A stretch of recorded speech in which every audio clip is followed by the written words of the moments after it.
Let's rock.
On your mark, get set.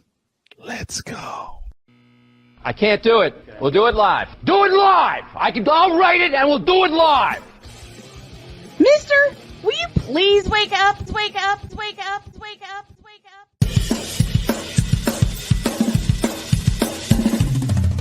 Good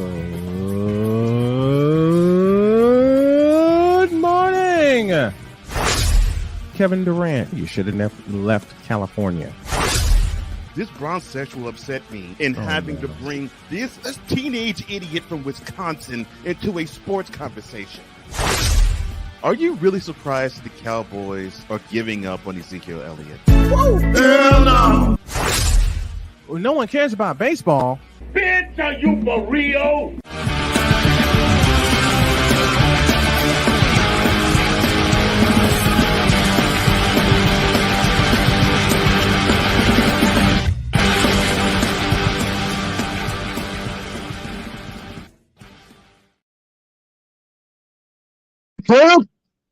Kamanga.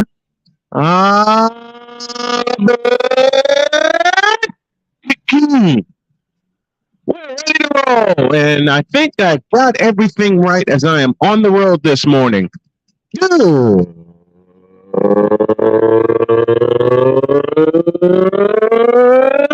morning. Welcome one and all to the fabulous, fantastic football Friday edition of Snowman in the Morning. It's always a football Friday, and it's always great to be joined by you guys, by everyone that has joined us this morning. We immediately go to the Fanatics Feedback Zone, presented by Fanatics. Good morning, good afternoon, good evening, and good night. Thank you to Sick Diggy from Norway joining us. It's Friday, and we are about to get unhinged. Great way to start the weekend. It certainly is. Victor Log gives us an ooh, yeah. It's Friday, and it's time for Snowman in the Morning. It most certainly is, Victor, and thank you for joining us. A Bizzle joins us from Florida and says, good morning. Good morning to you, my friend. Good morning to everyone tuning us in this morning. And boy, we got a lot to get to. Of course, it's our fabulous Friday. We're going to be off the rails and off the charts just about immediately. But we are going to take care of a little business. I am coming to you live from Starbucks in Edinburgh, Indiana. Thank you all for joining us. And of course, since I'm in Indiana, I must sport the jacket of my wife's team, which is our other team in the household, the Indianapolis Colts. And you better believe I'm going to sport it because my baby girl, who's up Monday, would be sporting them as well. Man alive, I want to thank y'all again for being patient with me on Monday as I did the show from two locations. I was here, then my equipment failed, but then I raced back to my office, able to get everything there, and, well, It's going to be a lot of fun today. Let's get down to business, shall we? Let's get to an abbreviated version of the whip around, and this is presented by Fanatics.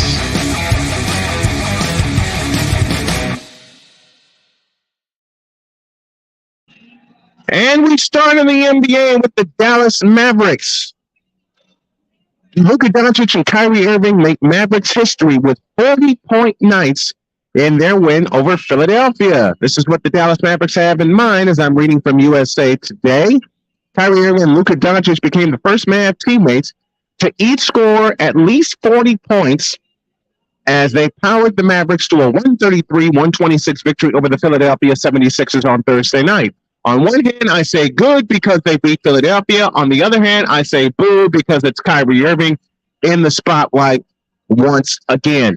Doncic, the NBA's leading scorer, finished with a game-high 42 points on 13 of 22 shooting, 7 of 13 from distance. Kyrie Irving, acquired by Dallas from Brooklyn ahead of the trade deadline, finished with 40 points on an efficient 15 for 22 night, 6 of 8 from 3. They became the first teammates in NBA history to each score 40 while hitting at least 6 3-pointers apiece. And who cares? Michael Jordan and Scottie Pippen each scored 40 in a game against the Indiana Pacers, and they shot even more efficiently than these two. I'm telling you, it's a prediction of mine, but this will be the death of the Dallas Mavericks, though they are celebrating today. In San Francisco last night, the world champion Golden State Warriors were down by as many as 12 to what a dear friend of mine thought to be the Western Conference representative in the finals this year. Not so fast. I've said it all week, and I will say it again this morning. To be the champs, you must unseat the champs. And the Clippers had the Warriors on the ropes in the third quarter, up 69-57, and then Jordan Poole happened. A 22-point Jordan Poole third quarter, which highlighted a 42-point explosion in said third quarter, powered the Warriors to a 115-91 victory, which means the curse of the Clippers is alive and well, which basically says they can't beat the Golden State Warriors or they can't win when it counts. Sorry, Clippers. You've had this problem since you were the Buffalo Braves, and I love you, Bob McAdoo, but when you became the Clippers, everything else went south. And it's unfortunate that your season is about to go south as we speak. Former NFL linebacker Willie McGinnis charged with a felony assault, after a December incident. He was charged with 2 felony counts stemming from an incident at a Los Angeles nightclub last December. McGinnis was charged with 1 count each of assault with a deadly weapon and assault by means of force likely to cause great bodily injury. The Los Angeles District Attorney's Office confirmed to USA Today Sports. McGinnis has an arraignment hearing set in April. He turned himself in to police for the December 9th, 2022 incident where video released by TMZ showed McGinnis punched a man before other people joined in on the scuffle. The video also showed McGinnis dropping a bottle onto a seat cushion after using it to strike the person in the scuffle. The incident took place at a restaurant named Delilah. God almighty, why? A restaurant named Delilah. Let me finish this sentence here. On the 7900 block of Santa Monica Boulevard. Seriously. There's a restaurant named Delilah. What? I wish I was making this up, but when my partner sent me the whip around this morning and all the subjects for today's show, I should have known there was some validity to the place. Not to the charges, because I'm waiting for all that to play out. we'll see what happens in April when McGinnis goes to court. Back to the Warriors on Thursday night in San Francisco. And I'm going to have a little fun with this. What is with San Francisco teams beating Los Angeles teams? Now, granted, we didn't. They haven't beaten the Lakers yet, but they will. And I don't expect the Lakers to make the playoffs any doggone way. In fact, I don't expect the Lakers to be competitive until LeBron James leaves. You already got rid of Westbrook. Anthony Davis needs to go next. And finally, you need to bring LeBron James into the office and tell him, look, we're not going to pay you anymore. Get the hell out and stay out. More on that next Wednesday.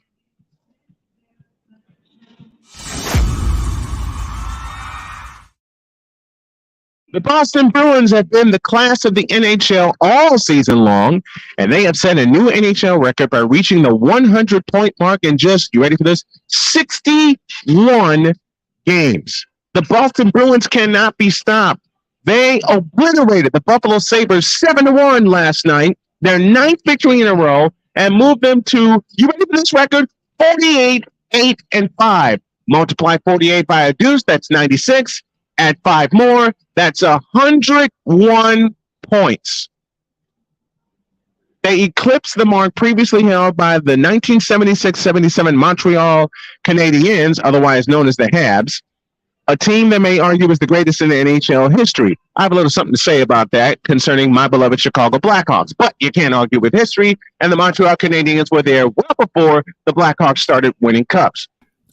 Ow! That squad, which featured 9... If you ever scare me like that again, I will poke you right in the teeth. And as I say that, ladies and gentlemen, welcome that man in charge of Gold Sports with the Z. Cole Johnson. Good morning, my friend, after you blew my doggone ears out. Oh, well, thank you. Fanatic Feedback Zone, thank you. PS3 Network, thank you. And thank you, Brian. And to Brian's ears, I apologize. No, you don't. The Boston Bruins cannot be stopped. Wait a minute. A black man talking hockey? Yeah. That team is that team's on a historic run. I'm like, wow. The Bruins remind me of the 2013 Chicago Blackhawks, and here's the comparison I'm making with those two teams. Even though that was a shortened season, the Blackhawks led the league in points and also won the damn thing. Right. They won the Stanley Cup in 6 games after a 7-game war with Detroit in the Western semifinals and a 5-game conquest of the then Cup champion Los Angeles Kings.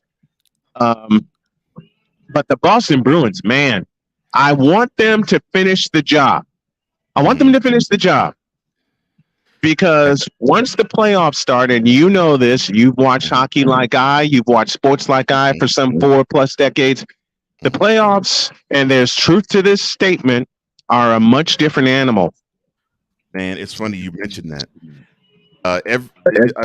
I've seen many years in hockey where the team that wins the President's Cup, which for those who don't know, that's the team that has the best record in that year for the NHL. Yeah. I've seen many of these teams fantastically fail and spectacularly fail, and many of them don't even get to the Stanley Cup Finals. So Washington Capitals for a few years, anyone? Mm-hmm. I believe there were 2 straight years the Caps won the President's Trophy and then got obliterated in the playoffs. Right. And sometimes I think it was a Capital team that this happened to. In the very first round, gone. Yep. You ran the season, and then you do bupkis when you get in the playoffs. And remember, these are recent times. These are the Ovechkin years before they went all the way and obliterated Vegas in 5 games in 2018 to win the Cup. There were a couple of times the Blackhawks won the President's Cup, and then they got beat by the Blues in the playoffs. Both of those occurred in the 90s when it was still the Norris division. Right. Yeah. So but see, according to a lot of people, I'm not supposed to remember the Norris division. No. The brew this morning, I know we're going to see Ryan McCorfey in the chat here. The brew this morning, as I am at Starbucks, is a venti mocha this morning. It's nice and easy on my belly because I got ice water here with me. I got Cole with me, got the Fanatics feedback zone. And speaking of which, that's the whip around presented by Fanatics.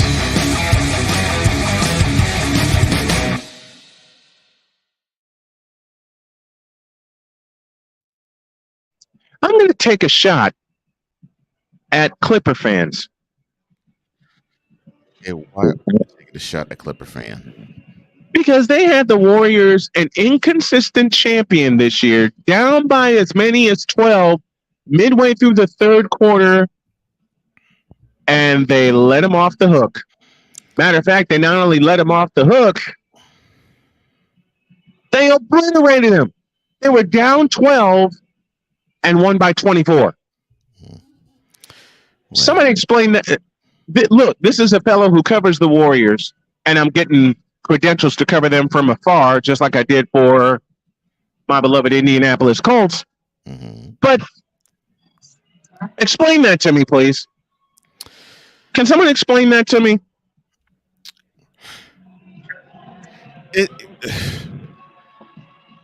Look, even before Russell Westbrook was part of this mix, it was like that explains part of the problem right there. But I ain't the one that got them, so you ain't heard it from me. Go on, sir. It looked as though because of injury, Paul George and Kawhi Leonard was playing like a musical chairs type of thing.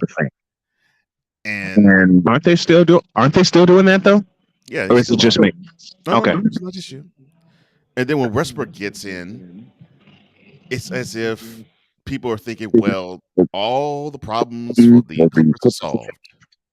Ha ha ha ha! Who told this lie? And they haven't won a game since he's been a member of the Clippers. But they played exciting games though. Okay.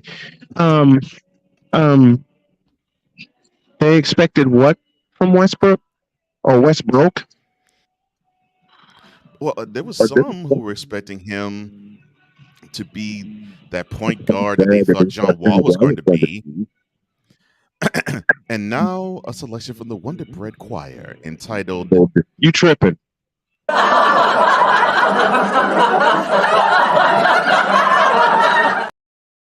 So obviously he panned out to the point where they traded him back to Houston. Let me answer a comment by the playmaker. So now he wants to talk about his Warriors, but didn't want to talk about them losing to the damn Lakers twice. That's because, playmaker, I was so PO'd at them losing to the damn Lakers twice. And let me express a thought when it comes to the fakers. You know what?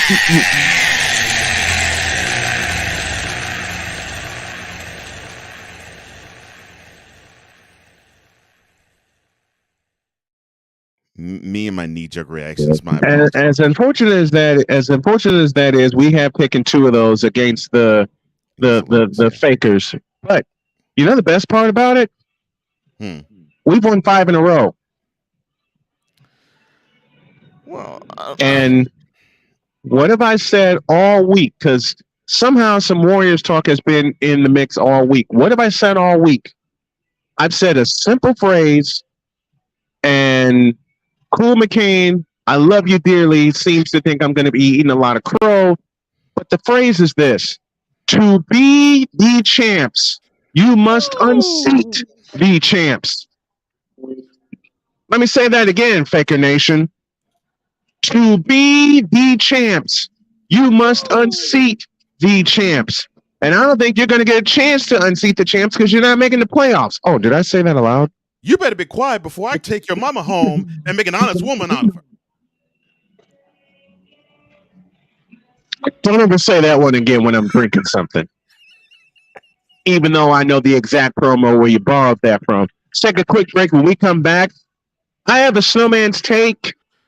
Matter of fact, I got multiple Snowman's takes. Let's take a break. When we come back, coming to you live from Edinburgh, Indiana, and from the Tennessee Whiskey Studios, this is Snowman in the Morning with Cole Johnson. Back in a flash. This is Snowman in the Morning.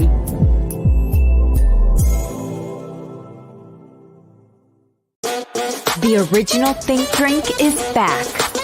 Level up with proven ingredients formulated to crush your competition. No gimmicks, no jitters, no messing around. Just high-potency results that keep you moving day or night. There's a new nerd in town, and we came to play. Nerd Focus. Smarter than energy. Are you waking up in the morning with a sore jaw, headaches, maybe even ringing in your ears, all because you're grinding and clenching your teeth at night? That's exactly what was going on with me. That's when I found this, the Brux Night Guard. Now the Brux Night Guard redirects the bite force away from the back teeth, reducing jaw pain while still protecting the teeth. This unique design is what makes Brux Night Guard different from all other traditional grind guards. Go to bruxnightguard.com and order yours today.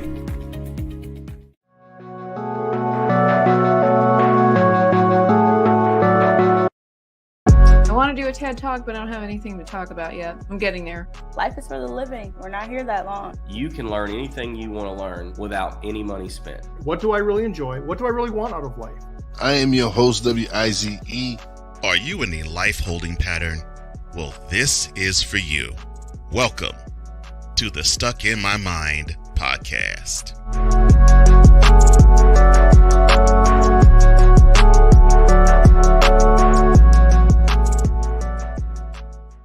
SeatGeek is the ticketing app for fans like the High Five Strangers guy, game-winning interception, first down, just a nice solid tackle. If you're in arm's length, you will be swapping skin with this extra berth. You see, he knows SeatGeek got him a great deal on tickets, so he can focus on what he does best, smacking palms. SeatGeek handles the tickets to sports, concerts, and more, so fans can fan. 'Cause we take this job so serious. What? 'Cause we take this job so serious. The f*** is that? Sorry, pardon me. My apologies. What in the all types of blue hell? This is Snowman in the Morning with Cole Johnson.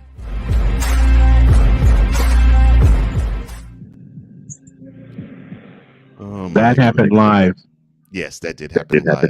That happened live. Piece of news that we talked about yesterday. Antonio Brown is announced as part owner of the Albany Empire. Touchdown Eddie Brown, his dad, announced as VP of football operations. I wish we were making that up. I know you weren't. I wish we were making that up. All right. I don't want to talk about the death of the regional networks because that's something I saw coming after the sports channel era in Chicago. When it transitioned to Fox Sports. So I'm not going to talk about that. Instead,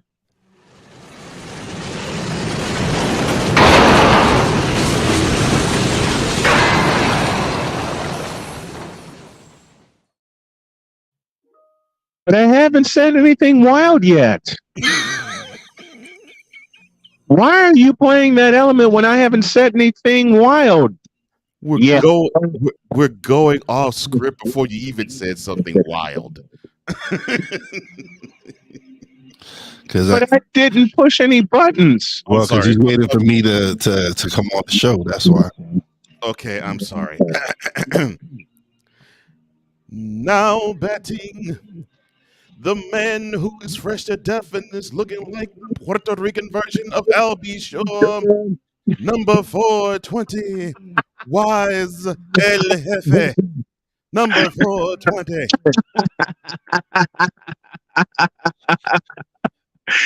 Yes, I have my Albie Shore look on. That's fine. Mr. Johnson, you ain't got a lick of sense. I've told you that often. I'm just trying to come with my brother. That was a compliment. I'm not complaining. I know you're not. Yeah, I know you're not. You still ain't got a lick of sense. Good morning, Wise. Good morning, my brother. We had a great conversation yesterday, and I want to thank you for hopping on, and I appreciate it. Ooh, so that's something I need to catch up on watching. Okay. Yeah. Brian Snow was short, man. It was fast. When I get back with, I can't believe 40 minutes went by that fast. Well, not for me. It was only like 20 minutes. A recap of the week on the Brian Snow Show today at 5. You'll hear You'll hear parts of the conversation I had with Wise, parts of the conversation I had with Jaylen Brown, and quite a few others. All that today at 5 o'clock as we do a little recap of the week. Good morning. Now I don't know what the hell I want to talk about. I'm tired. I didn't sleep much. Wife didn't sleep much. Yes, I do. I know exactly what I want to talk about. Give me the take. So we're not going so far off the rails. Okay, that's good to know. All right, here we go. Lord have mercy.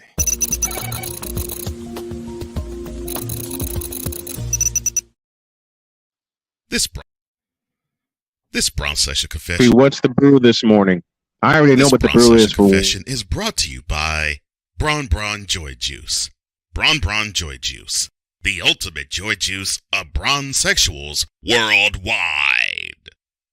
Made with 100% organic seal milk. Sir? Will you get the hell out of my head?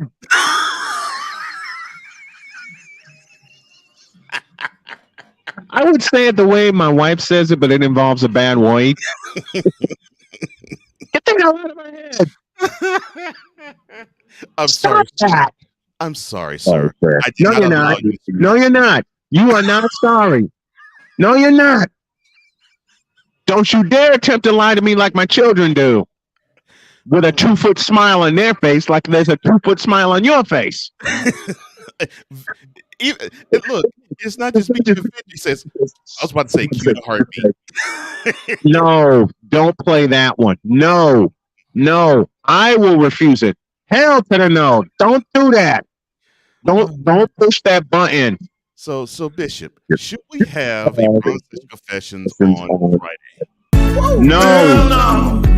To the no. Yeah, to the no. Yeah, to the no. To the no. I'll do you even one better. Okay. I'm saying hell to the no. It's Friday. It's Friday. It's Friday. It's not Wednesday. It's not a bonus confession, but my Snowman's take involves his team, the Fakers. Okay, well, I can tolerate that. Can you allow that one? Yes. Okay. Hear me and hear me well, Laker Nation. You're finished. Done. Finito. Push the plunger and get it over with. All the moves you may have you thinking that your team is stronger. And yet you keep taking stupendous, craptacular down.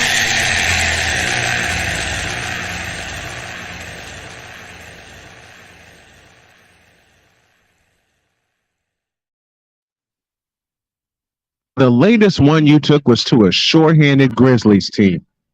What does that tell you about the culture? See, I'm not going to rail on you-know-who. I did enough of that on Wednesday with all the technical difficulties that happened, and I got home to my home office in which my wife talked me down off the ledge and told me put all that venom into that.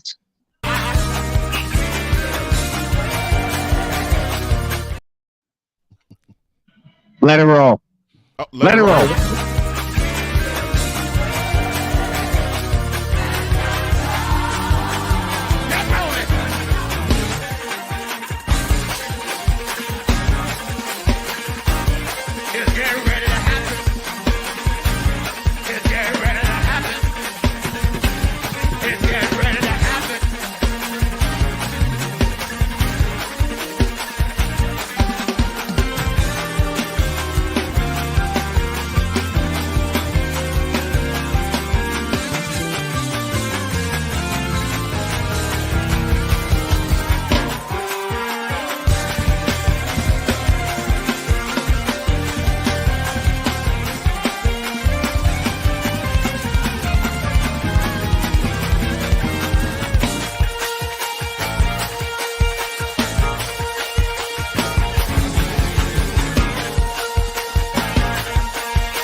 Oh, I'm sorry about this little diversion I'm about to do, but this is hilarious.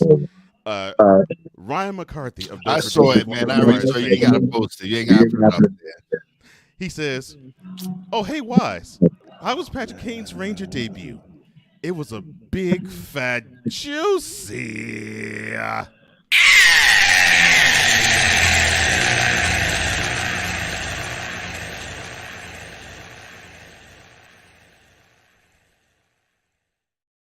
It was a big fact. While I'm talking about teams and players being finito, Yes. Zion Williamson, and I know a lot of people are going to hate my next sentence. Okay. But it goes as follows. Zion Williamson is a spectacular bust. Oh, no, not a spectacular bust. If John Miller can call a Barry Bonds home run, which is still only halfway to New Jersey, a spectacular 3-run homer, and that happened in 2002, then I can call Ben Simmons and Zion Williamson spectacular busts. Well, Ben Simmons. Let me echo a song from 1986, and I'm dating myself, but I don't care. Zion Williamson and Ben Simmons, the question is simple. What have you done for your teams lately?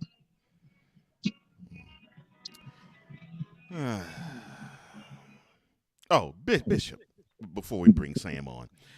Bishop, did you really believe that Ben Simmons, after he was outed for being an absolute bust in Philly, was going to rebound in Brooklyn? Hell no, to the no, no, no. Hell to the no, hell to the no, to the no, no, no.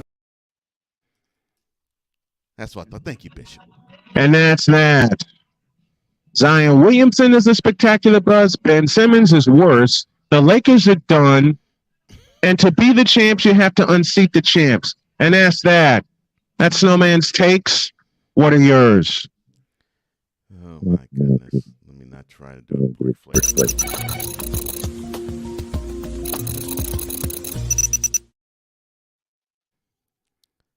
Now we welcome our football guru that we have every single Friday. The man in charge, the owner, the manipulator, and the operator of the Shady Sports Network, Sam Shady himself, joins us this morning. What up, Sam? Not a whole lot. How you guys doing today? You look about as sleepy as I feel. Yeah, it's been a long week. Needless to say, I'm very excited. All right, let's dive into it. Talk to me about that press conference. Your thoughts. What do you think is going to happen with the Empire? The direction they're going. Talk to us. Well, I talked to head coach Tom Manas about this. It sounds like he's very excited. I think that it's going to be good for the franchise. It's going to introduce fan excitement. They're all going to be looking and trying to figure out what's going to happen with Antonio Brown involved.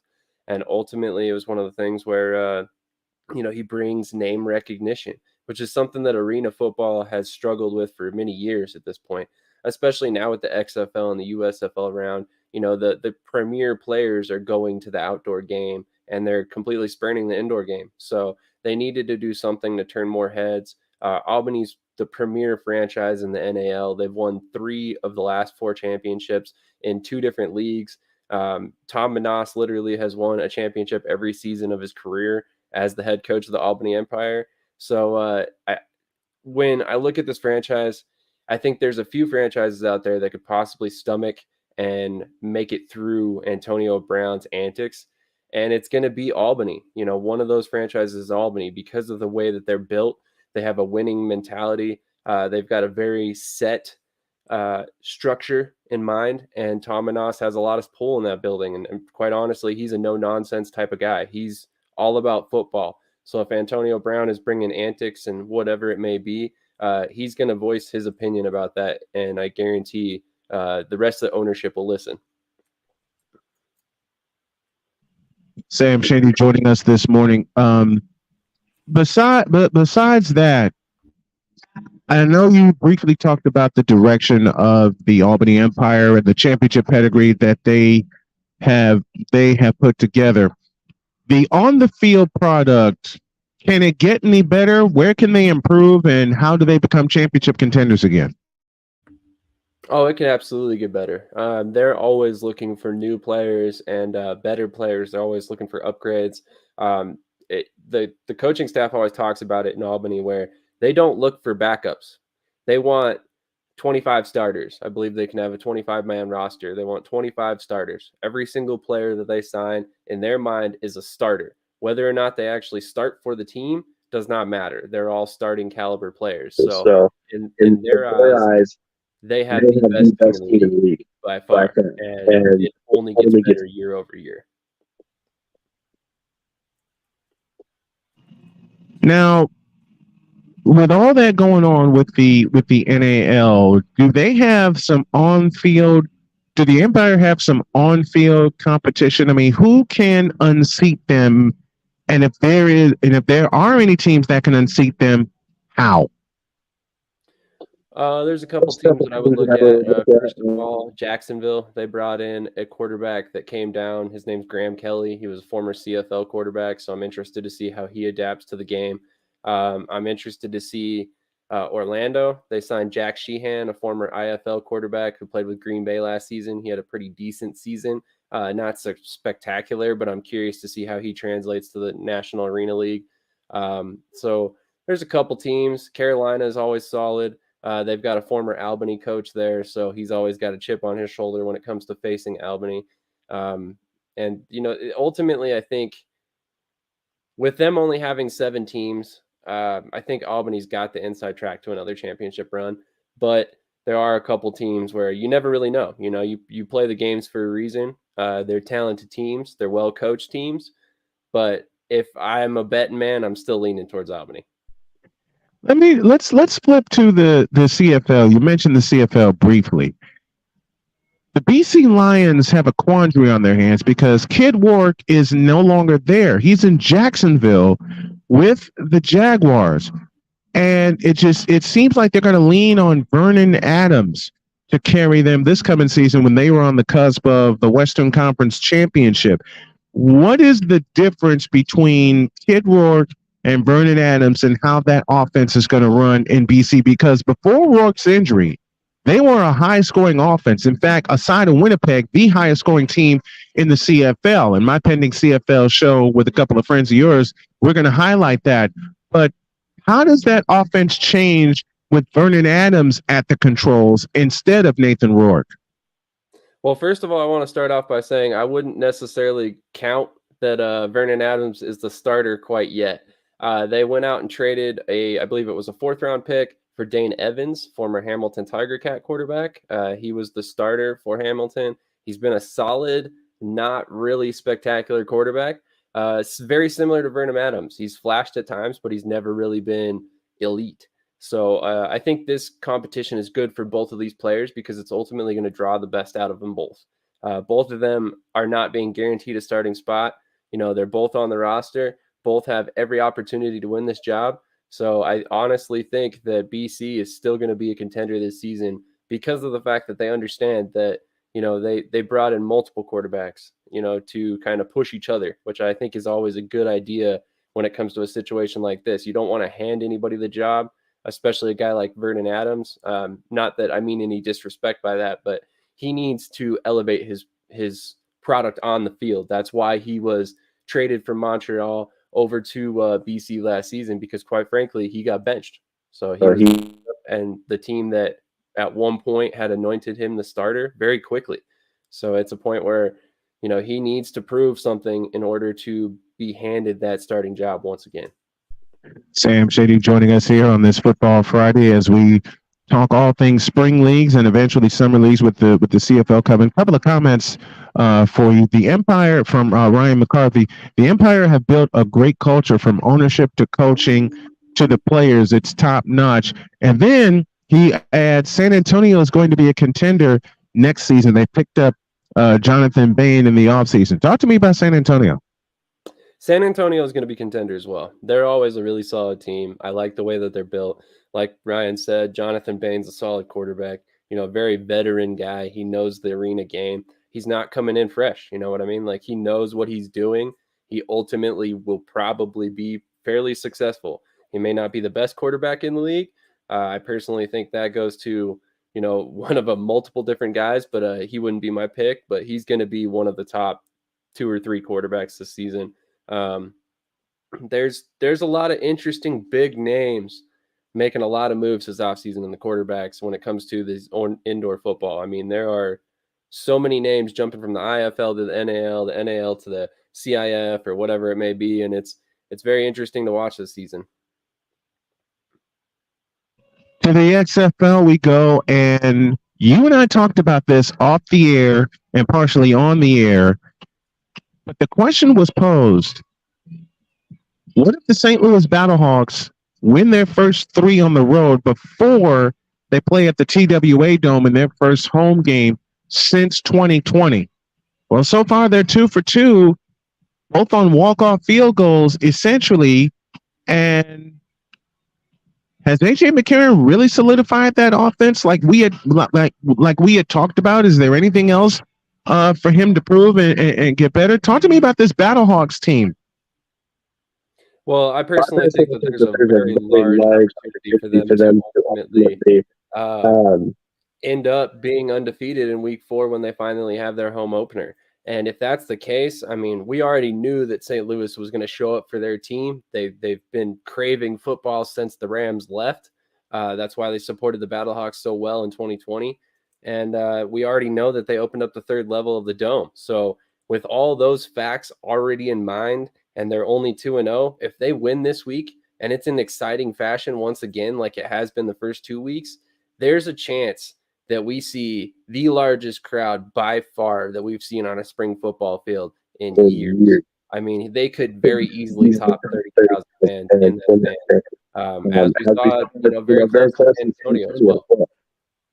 Let's take a look at the week 3 games in the XFL. The Seattle Sea Dragons and the Vegas Vipers, and they will play Saturday. That's a 7:00 kickoff. I don't know about these 2 teams. What's gone wrong for these 2 teams and what's gone right for them? I'm sorry, that was the Sea Dragons. What has gone right for Seattle and Vegas? More to the point, what's gone wrong for these 2 teams? Well, when it comes to Vegas, they have 0 run game. And it's been one of those things where it's very discouraging to watch the Vipers basically bang their head on a wall over and over and over again trying to run the ball, and ultimately they just cannot find success. It's as a Vipers fan, I'm one of the few that think they have the talent on the roster to compete. They simply need to make a couple moves. If it's me, we saw DeAndre Torrey score a rushing touchdown this weekend. I lean very heavily on him. And then I also start getting Jalen McClendon in the mix. Jalen McClendon is an electric quarterback. He's very, very dual threat, athletic, fast guy. So, I mean, if you get him involved and you start running on some read options, some run pass option, you're going to keep the defense on its toes. And then at the same time, you bring in Hundley as the starter, who's also mobile, and you can do a lot of the same things. With the double forward pass that you can do in the XFL, you can get really creative with those 2 guys on the field at the same time. We haven't seen it in DC yet, but I expect to at some point this season see De'Aaron King, Jordan Teamu, or Eric Dungy on the field at the same time. So it's one of those things where they have the talent. They just need to make the adjustments. Like I said, I'm going to DeAndre Torrey as the starter. Get Rod Smith out of there. Bring him in as a short yardage back if that's the case. But as far as Seattle, Seattle's one of those teams that they've had struggles with moving the ball. If you look at Ben DiNucci, he leads the league in passing yards, but he also leads the league in passing attempts by a long shot. He has 3 touchdowns to just 2 interceptions. So he's not leading the league in either category or in the touchdown category either. So that's concerning as well. I mean, anytime you have almost as many interceptions as you have touchdowns, that's an indication that you probably have had some issues. A lot of his passes are falling incomplete. And more importantly, most of his damage is being done in the short game. So defenses know that, you're not going to get like a long bomb out of Ben DiNucci. Most likely you're going to get 5 to 10 yard pass plays all game long. You basically can sit on routes and jump routes, and that's why he's had a couple interceptions. So I think that's probably going to be something that we'll have to watch going forward. Because if it's me, I'm already putting Montez in this weekend. Sunday tripleheader begins in D.C. at 1 o'clock. Those same damn Battlehawks taking on the D.C. Defenders. This could wind up being a 6-3 kind of game. And we already talked about the Battlehawks. This is their third road game before they play their first game in St. Louis. But D.C. is nothing to play with either, especially at home in Washington. Yeah, in my personal opinion, this is the game of the weekend. You got two undefeated teams going up against each other. You got Battlehawks, who have had a very solid defense, but not necessarily one that you can count on to shut down any quarterback. And then on the other side, you've got two of the most electric quarterbacks in the league in De'Ara King and Jordan Ta'amu. In my mind, DC right now looks like the team to beat because of their quarterback position. They're so versatile, so they're so electric. Jordan Ta'amu is as experienced as they come in Springs football. So when I look at their quarterback room, it's really encouraging. I really think that they're going to be one of the better teams all season long. I don't think this is a fluke by any stretch. I expect them to continue this success. And I believe I'd have to look back at the tape, but I believe I did pick St. Louis to win this game, however, because they've got this momentum rolling, and I think that they know what they could possibly do if they head into their home opener at 3-0. If you walk into that the dome at an undefeated record for your home opener, I really think you could possibly see fan support like you've never seen in Springs football before. That's the first of the tripleheader. That's at 1 o'clock. The second one, we go down to Texas. First of two in Texas, the Orlando Guardians and the Arlington Renegades. That's a 4 o'clock kickoff.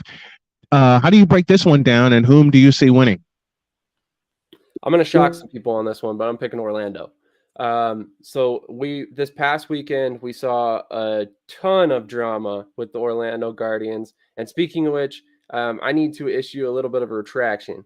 I said yesterday in the comments, and basically you guys read it online, that Quentin Dormady was caught cheating. Well, apparently that was a little premature. There is an investigation. It has not completed yet. There's some other details that are going to be coming out relatively soon. I just wanted to get that out there because Quentin Dormady has taken this very seriously, as he should. He has lawyered up. He will be filing legal proceedings if that's what it takes, but he definitely wants to make sure he clears his good name, which I completely understand. But with that all being said, we're going to go ahead and move on to the game. San Antonio and Jack Cohn have been very impressive over the past 2 weeks. We thought Jack Cohn was one of the guys that we weren't really necessarily so sold on as a starting quarterback. If it's me, I was putting in Reed Sinnett. He's got more NFL experience. He's still young. He still had a chance to develop for the future. But they went with Cohn, who's basically a rookie who didn't have a lot of experience playing. And he's basically rewarded them with what he's done so far, especially last week against another team. So, I mean, basically, it's one of those situations where I personally think that Orlando can come out of this one with a win, and it's going to be a very interesting game, but I expect it to be low scoring. I'm not a big fan of Drew Plitt. I am happy that they are starting Kyle Sloter this week, but I ultimately don't think it's going to be enough. There's going to be some rust there for Sloter, given that he hasn't played, and Orlando is going to take advantage of that and come in motivated, considering they were embarrassed handedly last weekend. Third and final game of the tripleheader and fourth and final game of the weekend. We go down to Houston, Texas, the San Antonio Brahmas and the Houston Roughnecks in another Battle of Texas. That's an 8 o'clock kickoff. The Roughnecks have still yet to lose in the XFL, be it 2020 or 2023. How much of a challenge is San Antonio coming off of a big win over Orlando? How much are the Brahmas going to present a challenge to the Houston Roughnecks in Houston? My fault. I twisted that up there. I was talking about San Antonio on the last one, but yeah, basically like what I just said, San Antonio rolled with Jack Cohn, who's a rookie who has improved week over week. I expect him to continue improving this week, despite the fact that he's playing the Houston defense, which is unreal with that pass rush Wade Phillips has designed. But I fully expect San Antonio to come out of this one with a win. My big concern with them right now is their offensive line depth. So obviously that plays right into Wade Phillips' hands. But San Antonio is a very ground and pound type offense. So they'll come at you with 2 and 3 tight ends and 230-pound running backs and just continue to pound you into the dirt until they win the game. And I think that plays right into what you have to do to defeat Houston's defense. You have to continue to run the ball. You have to slow down that pass rush. You can't let them just pin their ears back and go after Jack Cohn, because if you do, you're going to see another 6-8 sack game from Houston. No doubt about it. Trent Murphy's going to eat. He'll have another 4, and then we'll be talking about him as the MVP after week 3 already. Sam Shady joining us here for the Friday Football Report. Hey, football doesn't stop after February. It's going to carry us all the way through to next August when the NFL kicks back into high gear. Check him out at Shady's Sam Shady. Doggone it, I can't get it right. Sam Shady Sports is how you can find him. Matter of fact, well, I'll just leave this to Sam because I'm going to mess it up. Tell everybody where they can find you, please. You can find us. We are at Sam Shady Sports on Twitter. So for the record, that was correct. And then Shady Sports Network everywhere else, basically. If you want to get a hold of us, if you have suggestions, comments, you want to get on the air, talk to us, whatever, DM me. My DMs are always open. We're always about the fans and the people who are watching, because if it weren't for you guys, we wouldn't be here and we wouldn't be continuing to grow. So we appreciate everything you guys all do. Thank you so much to Cole and Brian for having me on once again. Wise, thank you as well. Looking forward to being on next week, and have a great weekend. Man, I can't wait to have you on. And I also can't wait to launch the CFL weekly report that we're going to do. It'll be both on Snowman Multimedia and Shady Sports Network, and as well as the Real Wise Network. Can't wait to get that going. Thank you, Sam. Appreciate you. Anytime. Looking forward to it next week. Sam Shady joining us as he does each and every week. The Football Friday doesn't stop in February. Matter of fact, it's a constant Football Friday. And Cole, let me thank you for pushing all the correct buttons as I am here on location. Things are going good so far, but your trained ears have picked up a lot of feedback. I'm picking it up now and making adjustments as I go. I thank you very much. Let's take a break. When we come back, question of the day to take us into hour 2, and then Ben Sutter join us to talk about the Dallas Mavericks. Did I say eviscerate? Yes, you said eviscerate. I said eviscerate. I just want to be sure I said that wrong. Well, hell, Kyrie Irving's on the team. Does that tell you anything? I just don't want to upset Ben.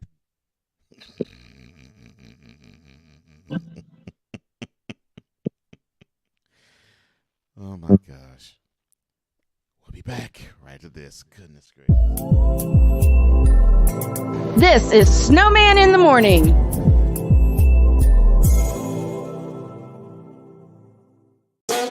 The original Think Drink is back. Level up with proven ingredients formulated to crush your competition. No gimmicks, no jitters, no messing around. Just high-potency results that keep you moving day or night. There's a new nerd in town, and we came to play. Nerd Focus. Smarter than energy. SeatGeek is the ticketing app for fans like the High Five Strangers Guy. Game-winning interception. First down. Just a nice, solid tackle. If you're in arm's length, you will be swapping skin with this extrovert. You see, he knows SeatGeek got him a great deal on tickets, so he can focus on what he does best, smacking palms. SeatGeek handles the tickets to sports, concerts, and more, so fans can fan. This is a BS3 Network presentation. Politics. They'll write the law, but they'll enforce it differently. Is that going to apply both ways? Religion. God never said that we can't reason together. Matter of fact, he said, let us sit and reason together. Relationship. I believe that everybody wants and needs somebody. from a man's perspective. They say, girls, if I put some polish on that and get him to buy some different clothes, girl, he could be a winner chicken dinner. Join the thought engineer. There's nothing wrong with me developing my piece and you developing your piece, but understand the goal is to come together. And comedian John Yogi. Negro, I don't need you putting on no chapstick up there in the pulpit. You do that over there in your chair. Get ready for Monday. Live every Monday at 7 p.m. Central.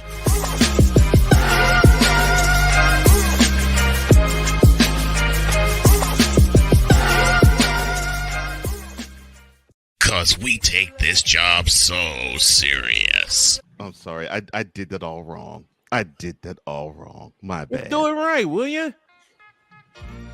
Oh, God. Brother guest, I'm so glad, Ryan, that you here on Coffee with McCarthy. I love you. Oh, Lord, you beat me to it. What in the all types of blue hell? This is Snowman in the Morning with Cole Johnson.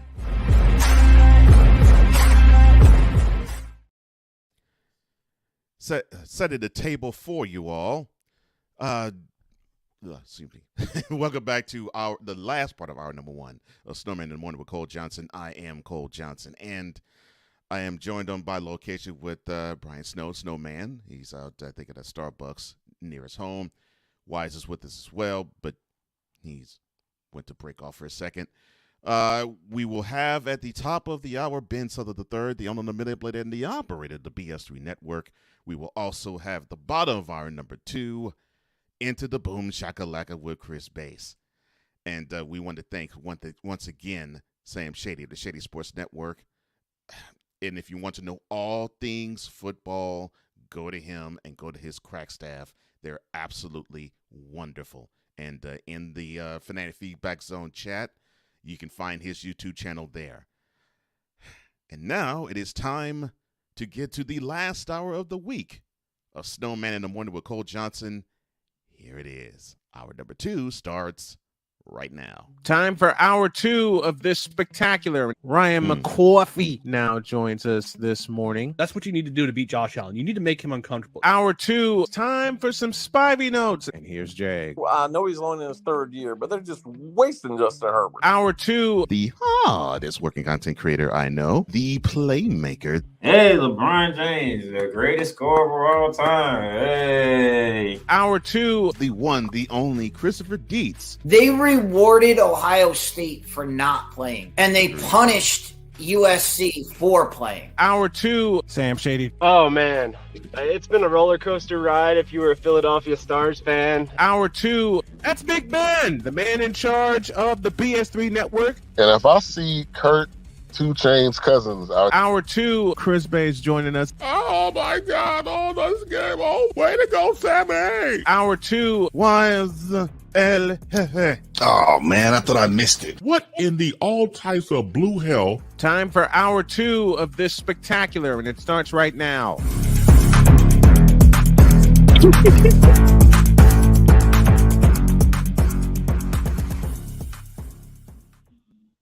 See, every time I hear what in the all types of blue hell, I have now used it around the house. Wait, you've said it or you used Chris's soundbite? Both. No, man. I've said it and I've used it. Oh, my. To the point where my wife said something last night, and she came in late. She was very exhausted.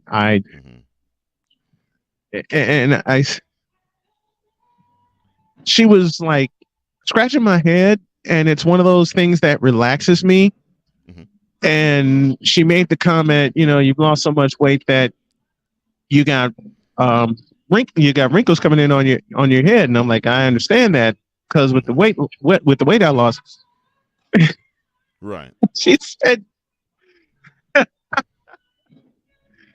she said something. She said something to the tune of, I can't, you know what? It's so hilarious. I can't even remember it, but somehow she put bald and hair in the same sentence. And as I began to walk away, I just started laughing. And she says, I can't believe I said that. That's what's bad. I can't remember what.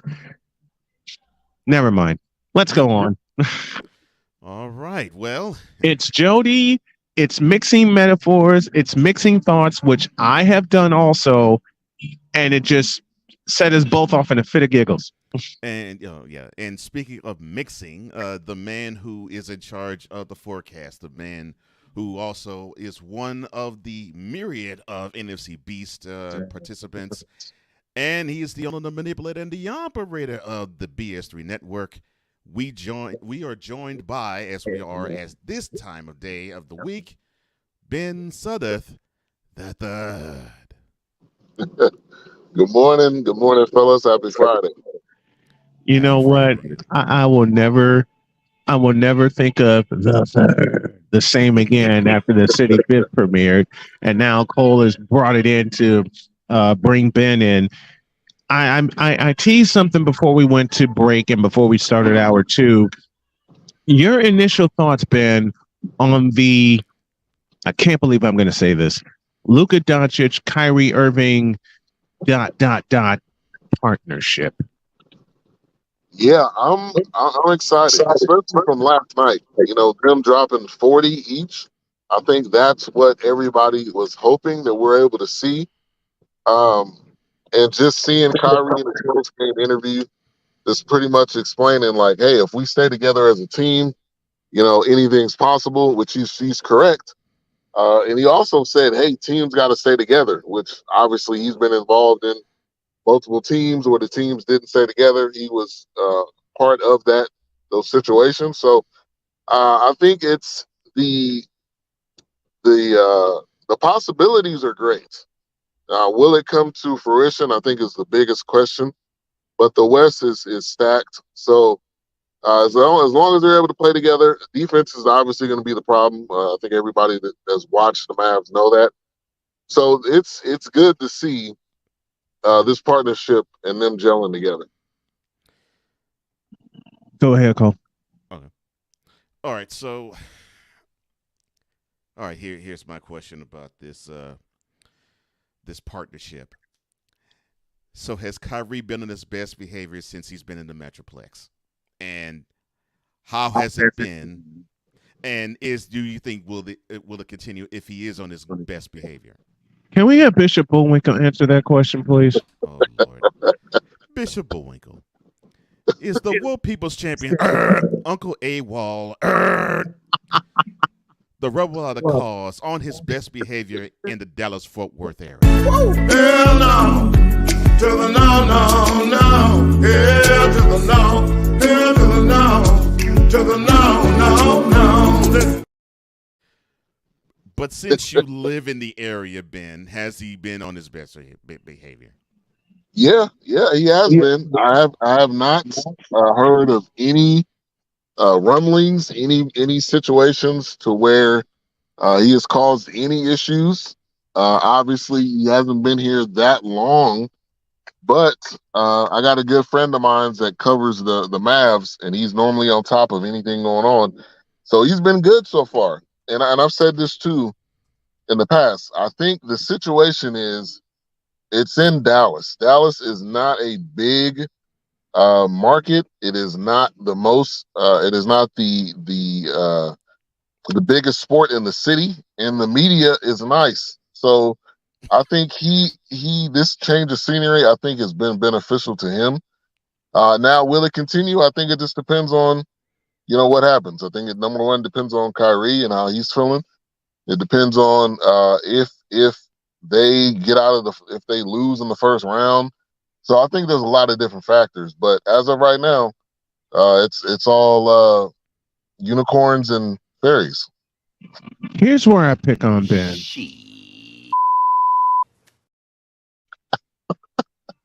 The media is nice in Dallas. Hello, Dallas Cowboys. Hello, Dallas Cowboys. Now, Ben, I love you dearly and love you like a brother. But don't you ever tell that lie about the media in Dallas again. Shame on you. Oh, wait a minute. Are you saying that Ben saying that the media is nice in Dallas, it gendered the following? Why the f you lying? Why you always lying? I love it. I love it. Could you, Cole, cue that up again and let it roll? We are talking about Dallas media, you know.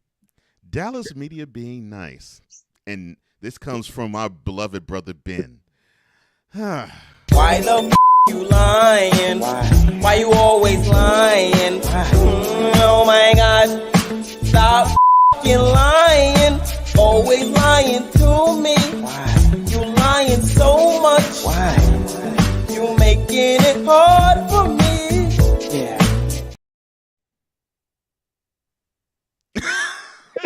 Look at Wise. Look at Wise. Look at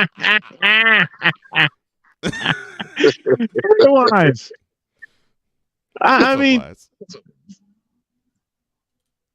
don't do it. Don't do it. Do not do it.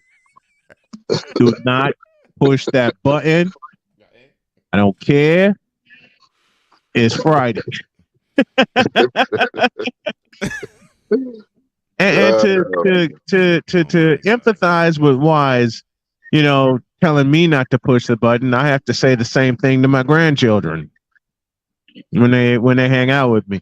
Ben Sutton joining us here on this Friday morning. You mentioned potential when it comes to the quote unquote partnership of Luka Doncic and Kyrie Irving. Let me use a wrestling reference, and I want Ben to talk about this. Okay. There's one thing that they have to do if they want to get back to the Western Conference Finals. The most important thing. Roll and shut your damn mouth.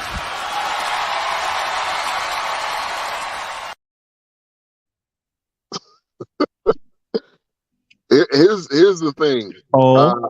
I will tell you again. I will ask you again. Quit climbing in my head, damn it. Now, even though you are true, Mr. Johnson, even though you are deadly true, Dallas Cowboys, anyone? 105.3, anyone talking about Christian McCaffrey?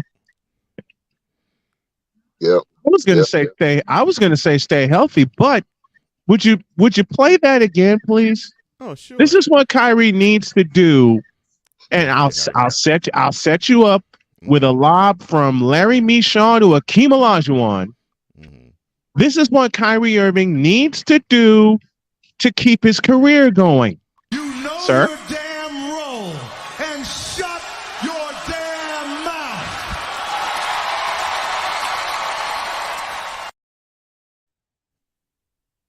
But then again, this is Kyrie Irving we're talking about. This is Kyrie Irving we're talking about, just as we were talking about Michael Irvin in the NFL playoffs. Does that tell you anything? But okay, Ben, what do you think? What do you think the Mavericks need to do to, I guess you could say, equal their run from last year and get to the conference finals? Know their damn role and shut their mouth. You just played it. I mean, they're gonna have to play some defense. When you play the Suns, I don't see them beating the Suns in a 7-game series. No one can guard KD. Chris Paul is all he has to do is play point. You don't have to score. Nobody can guard DeAndre Ayton. So they got to play defense, and they can't add anybody else onto the team. The trade deadline's already passed. So this team I don't think they'll make it to the Western Conference Finals, to be honest. I think offensively is great, but when you get into the playoffs, you're going to have to stop the other team at some point. And I don't see that we have that ability to do that. So that's what it's going to come down to. And if one of them get injured, it's definitely over. Let's go to the desert. With the acquisition of Kevin Durant, does this make the Suns a Western Conference Finals contender? Oh, 100%. I think as long as they're healthy, because that goes back to health too. But they have so many weapons, and their stars that had to step up, i.e., DeAndre Ayton last year, Chris Paul. They weren't able to 100% deliver, and now they can play a smaller role and do what they do best. And now it's not 100% depending on an aging Chris Paul and a DeAndre Ayton, who's not the greatest in clutch times. So they look like definitely the favorite, and they could be the favorite to win it all at this point if they're able to put it all together. Oh, yeah, we have a question from the audience. It's actually coming from a Denver Nuggets Damn it, fan. Paul! I wasn't done yet. Go ahead, please. Lord. Go ahead. Yeah, we have a question. And it's coming from a Denver Nuggets fan, Ben, and that fan is Cool McCain, and he has this to ask you. Go ahead, Cool. What's up, brother? Cool. What's going on? So my question is, I know we're talking about the Phoenix Suns, right? Mm-hmm. Who's going to play defense besides some from Kevin Durant? That's my question for Phoenix. Defensively, what are they going to be able to do in the playoffs?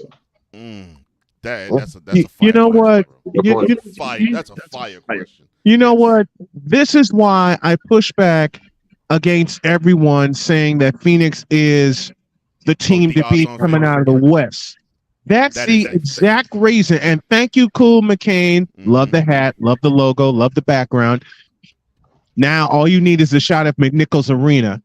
I know you're big time Nuggets fan. I know you're big time Nuggets fan. Not the hell no.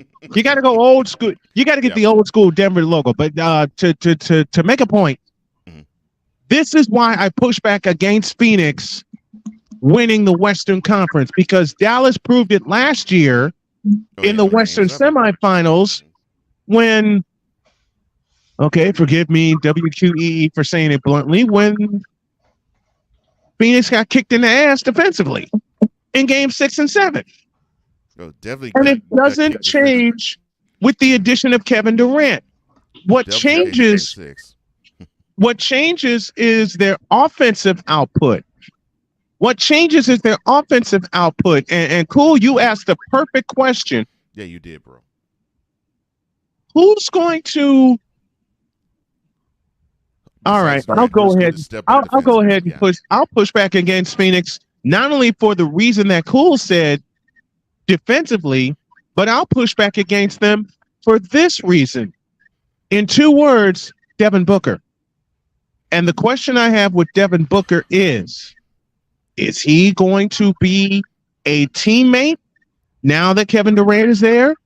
Or is he going to be Devin Booker that he's always been since he's been with the Suns? And I hope y'all follow me when I ask this question about Devin Booker.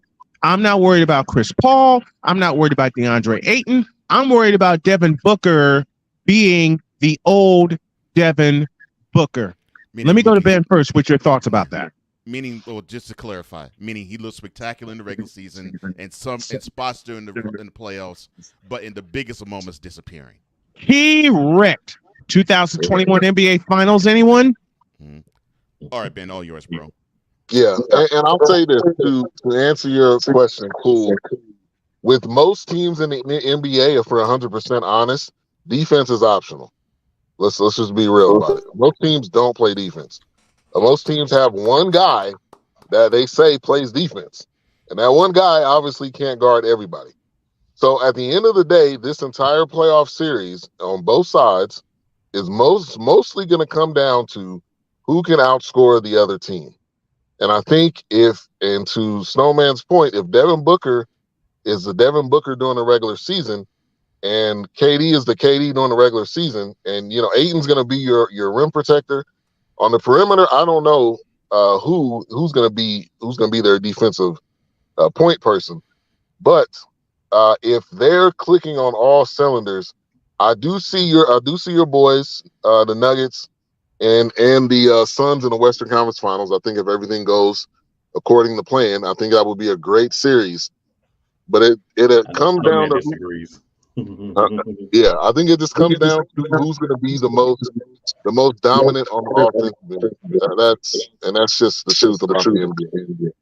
I haven't seen a Denver Nuggets score like Nikola Jokic since Alex English, or to another point on that same team, Kiki Vandeweghe. I have never seen a big score like that. Alex English, of course, forward out of South Carolina, and Kiki Vandeweghe, old number 55 himself, who ruled the Western Conference when he also had time with the Portland Trailblazers. It's going to depend. It's going to depend on the draw. Now, Cool is going to hand me a plate of crow with ketchup on it. Yeah, it's going to depend on the draw. No, matter of fact, Cool is going to hand me 2 plates of crow with ketchup on it, and I will probably wind up eating 2 plates of crow with ketchup on it. But like he did in January in Philadelphia, damn you! But in all seriousness, to be the champs, you must unseat the champs. And the best team that has a chance to do that, and I'm going to make Cool have a 3-foot smile on his face, is Denver. Denver, there's one thing in Denver's favor over Golden State right now, over Dallas and over Phoenix. Denver's healthy. I took your mother on Space Mountain. It's time for the daughter to be on Space Mountain. Will you quit talking about Space Mountain and wake up? What the hell is wrong with you this morning? All right. We're running up on time, but Ben Sutter joins us as he does every Friday. One final thought from Ben, and Cool mentioned it, and Cole mentioned everybody mentioned it. Why can't the Dallas Mavericks play defense when it counts? i.e., fourth quarter against the Lakers last Sunday. Yeah, and I'll just be extremely blunt because they don't want to. And that's going to cost them. And that's going to cost them in the first round. It doesn't matter. I love you as a sports analyst. I love it. Love you, Ben. I love the panel that we have here because of all the honesty that comes out. That's Ben Sutter, the owner, the manipulator, the operator of BS3 TV. You can take a peek at that entire network. We got some great shows coming up, as we always do. Ben, love you, brother. Thank you so much. Great meeting last night. And thank you again for allowing this humble little show to be a part of your network. I appreciate you. Shout out, man. Definitely. As I always do, 2 p.m., we got Cole Sports with Lee. And then we got Poppy J and Wise coming up at the new time, 8 p.m. And Poppy J with the fresh cut. I'm not Poppy, but Wise with the fresh cut. I'm loving it. So definitely tune in, BS3 TV on Roku. Appreciate y'all. Thank you. Thank you, Sam. Thank you so much. All right. All right. Before we go to a break, let me say hello to one of my little brothers in the game, Antoine Smitty Smith, who has been growing by leaps and bounds for his channel. And Smitty, I got a bone to pick with you. I haven't had you on this program since I lived in North Carolina in 2019, and we had a great conversation while I was driving to a game, and we let a lot of feelings loose. We really connected as brothers then. But Smitty, I got to get you as one of my Falcons insiders for this coming season. I'd love to have you. Already got Cool for the Eagles. I got Cole for the Texans. And of course, main man Wise for the New York Football Giants. Let's take a break and we'll do a throwback question. And then y'all know how we're going to close out how people. Shut up, Victor. Woo! Woo! Shut up, Victor. Whole flare. I love it. Now y'all see what we do 5 days a week on Snowman in the Morning. Don't forget this afternoon, it's a best of the Brian Snow Show, clips from interviews throughout the week, including with my man Wise. And I got to get Cool McCain on also if Cool promises not to cuss on my show. Back in a minute. Oh, Lord. Fuck I'm gonna kick your Texas. This is Snowman in the Morning.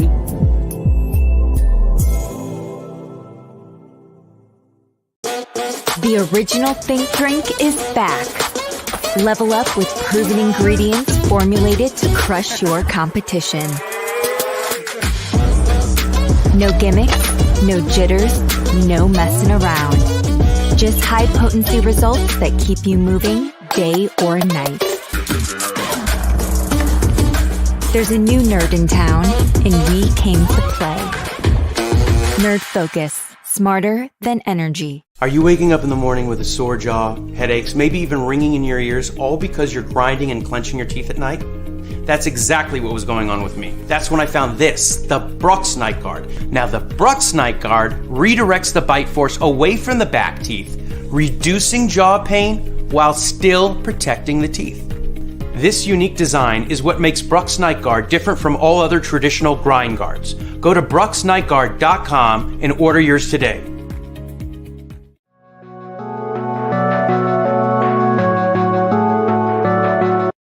I want to do a TED Talk, but I don't have anything to talk about yet. I'm getting there. Life is for the living. We're not here that long. You can learn anything you want to learn without any money spent. What do I really enjoy? What do I really want out of life? I am your host, WIZE. Are you in a life holding pattern? Well, this is for you. Welcome to the Stuck in My Mind podcast.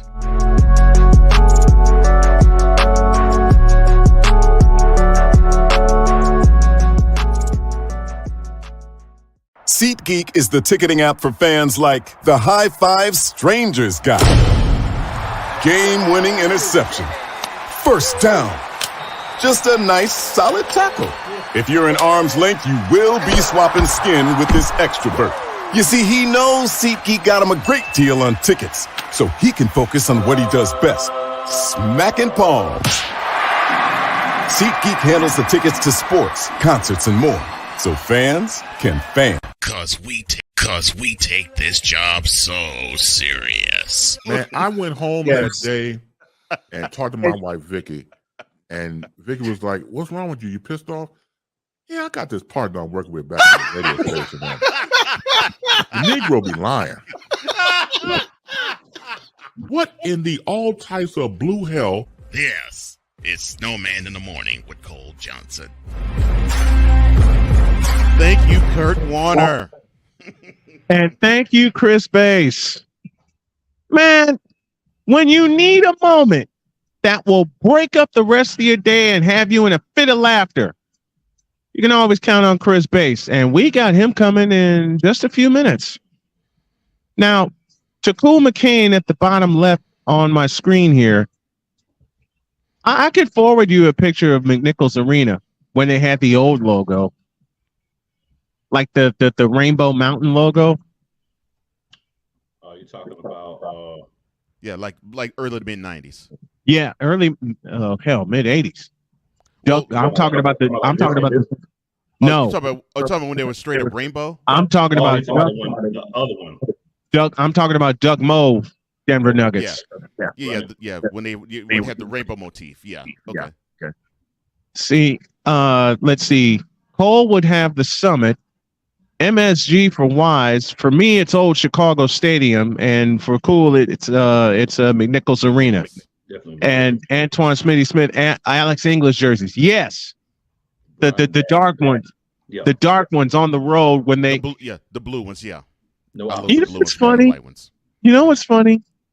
I always loved the white ones, but when CBS had the NBA contract, it would be just an off chance you would turn it on a Sunday, and you'd see the Denver Nuggets play the LA Lakers at the Fabulous Forum. Mm-hmm. And you go, who the hell are these guys? And then you look at the front of the uniform, like, okay, I can live with that. I can deal with that. But a few teams that could run with them, they just couldn't play defense. That was the only problem with them. And in '85, that was proven, especially unfortunately, because we'll never know how that series would have turned out after Alex English broke his hand in Game 4. Yeah. Yeah, tough moment in history for the Nuggets, but hey, Injuries happen. Yeah, and I love those, and I love the Nuggets. Okay, the Nuggets were one of my mystery Western Conference teams that I loved watching. The other was the Phoenix Suns, and it was when they would play tape delay. Being at 11:30 Eastern time at night, 10:30 Central time at night. You see the Memorial Coliseum, you see Nichols Arena. What else? Veterans Coliseum in Phoenix, the Hemisphere Arena in San Antonio. You're like, wait a minute. I don't remember all these places. Oh, I do now. Snowman 6 got something for you to see.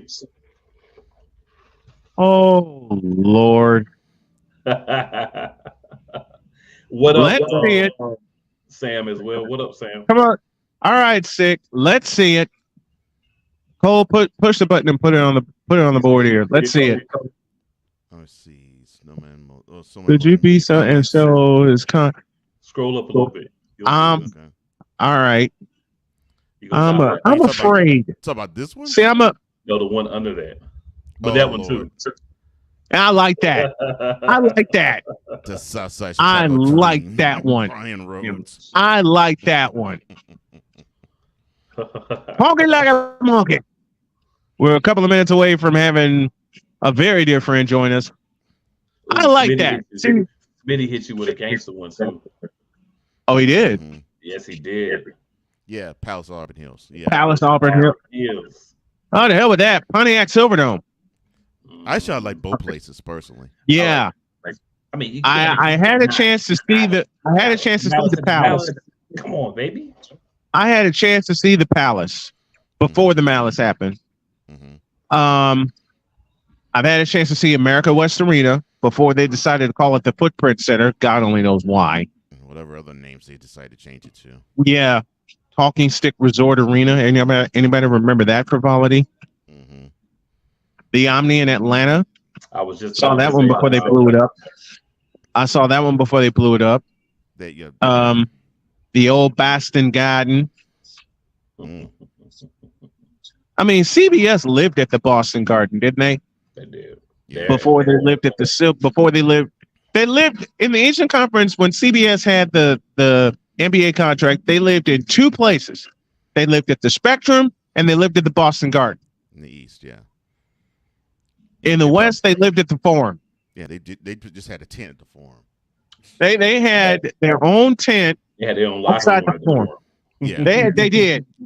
They did. They could shower. They had meal passes and all that. Everything. They had their own parking spot, even though they had a truck. They had their own parking spot at the Forum Club. And Smitty gave us a good one. The Seattle Center Coliseum. Yeah. The Seattle Center Coliseum. Yo, I've been saying for months now, Brooklyn just need to move to Seattle. Hell no. I haven't said that. I said Brooklyn. I said the Nets need to go home. Man, I wouldn't want the Nets contaminating the city of Seattle. They wouldn't be the Nets anymore. They would have to become the Supersonics. F that. F that. Send them home to New Jersey where they belong, and then you start a new team in Seattle and have them become the Seattle Supersonics. You got I don't even want 10 years. Listen, I don't even want Oklahoma City's. I got all kinds of words in my head about OKC right now, and none of them are nice. I'm so no, sorry, they're not. But It's you, a wonderful conversation. I'm so sorry, gentlemen. Do we get Snowman in the Morning with Cole Johnson is brought to you by Penis Water for the ebbs and flows of life. Trust Penis 15 Water. Don't soil this program by putting crap on it.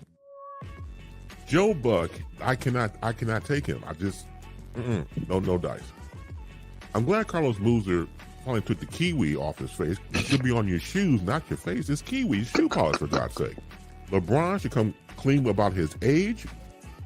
I wish baby Jesus that I had alcohol in this container because I need some after watching Screaming Nate Smith. Baby Jesus? Really? 6 pounds, 7 ounces. Go tell 5 of your friends and 8 of your enemies that Chris Bass will be in the air.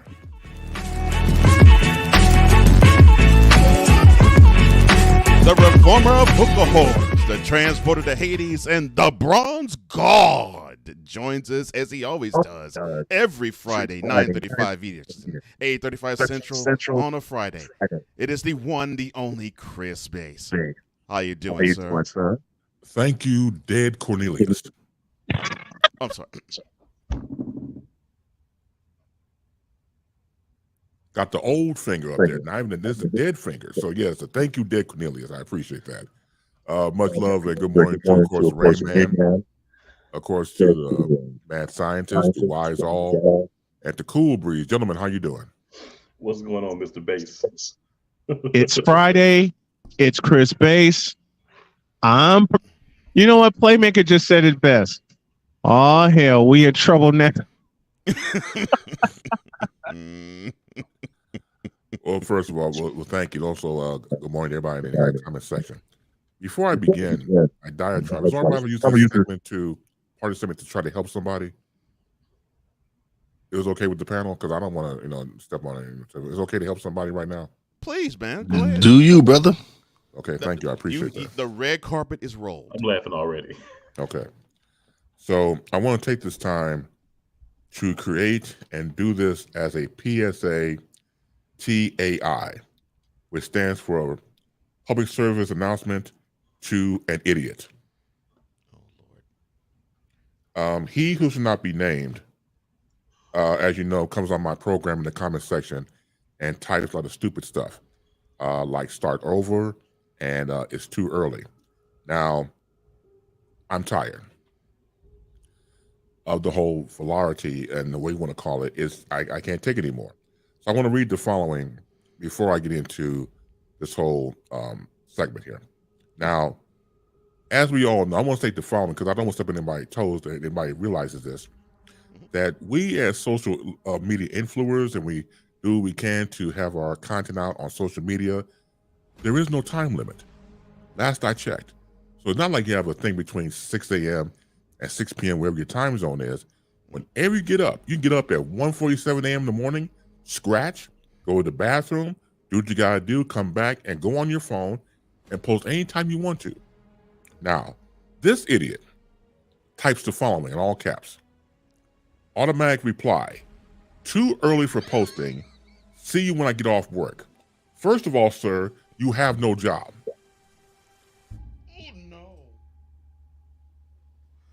Oh no. You have no job.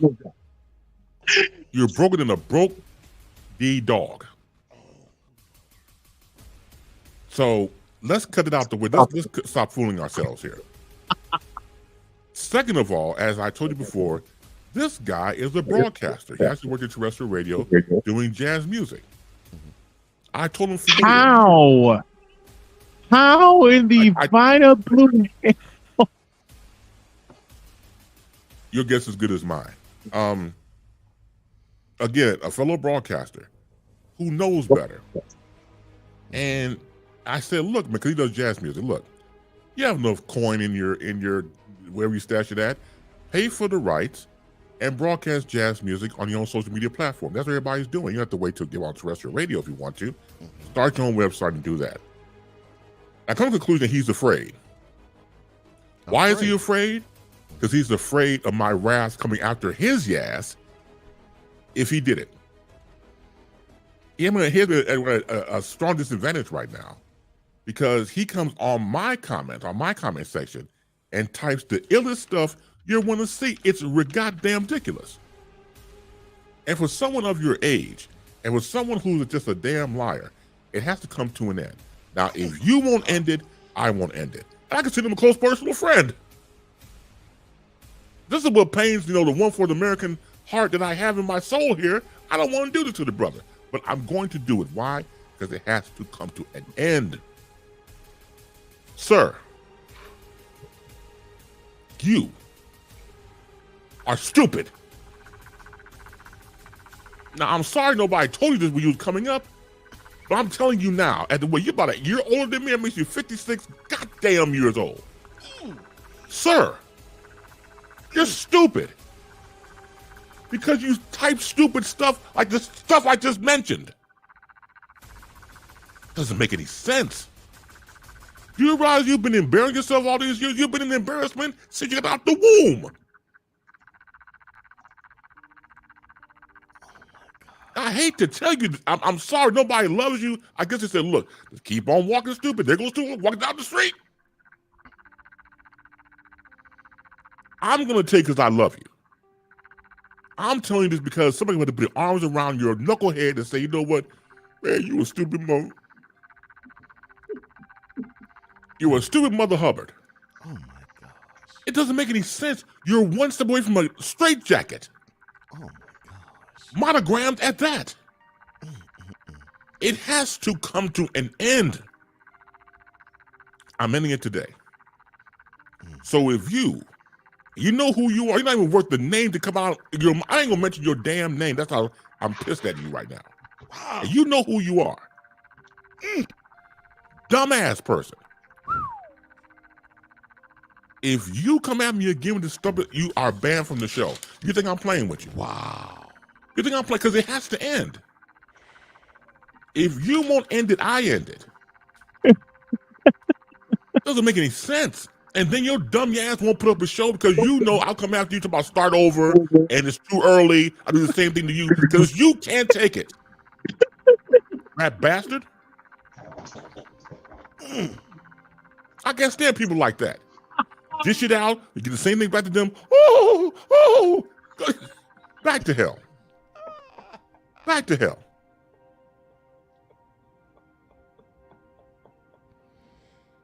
Back to hell. Oh my god. Oh my god. Oh Lord. Are you kidding me? Oh. Too early. I got you too early swinging. Brian. Oh Lord have mercy. It's dumbified. Oh Lord have mercy. Dumbified and mummified in the head. I have a new word now. Dumbified.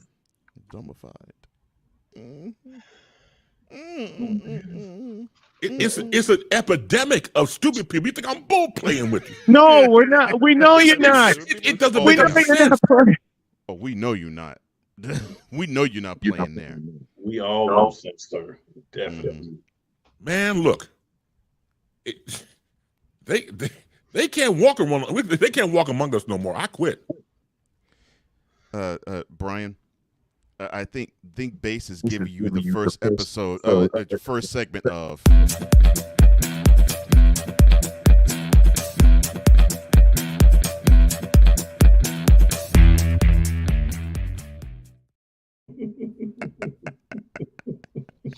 What the?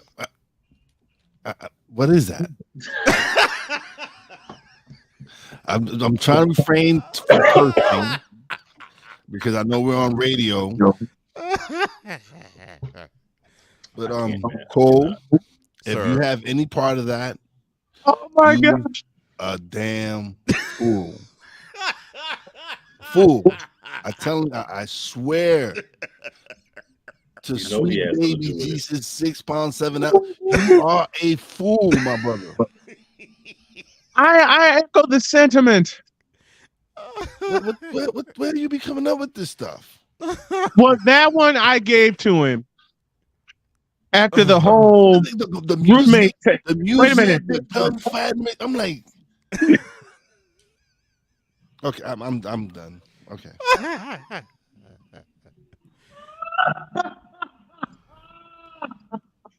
But I Snowman feel gonna need some oxygen here in a few minutes, y'all. Yeah, Brian probably does. I do feel for you, though, Base man, because that would have that. It gets annoying. It gets absolutely annoying. You know even, what? Even if you like the person, it gets annoying. Yeah.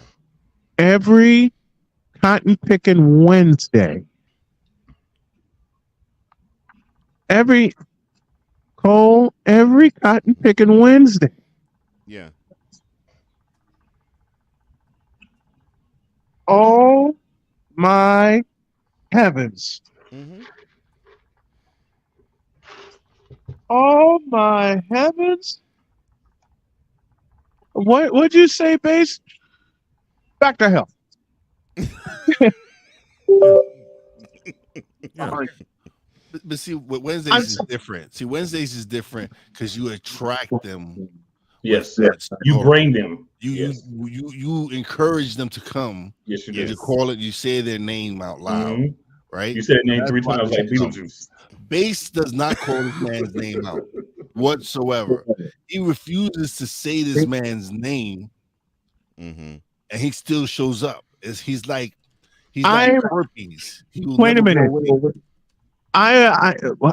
How did the late great George Carlin put it in his final special? It's a little bit like herpes. It keeps coming back. Yeah, like Unfortunately, yes. Yes, unfortunately, yes. Wait a minute. What did Playmakers? Not the Snowman therapy. You cannot invoke the person's name because it's like Beetlejuice saying it 3 times. Exactly. Yes. Yes. You know, they show Yes, up. yes, Or the yes, Beetle yes, guys, yes. I didn't want to say it. No, I'm. Yes. See, Snowman is doing that. Oh yeah, but see, the thing about it is that I realize that I'm here to help people in my own special way. I'm here to embrace people in my own special way. So if I'm kicking you in your yes, that's what you need.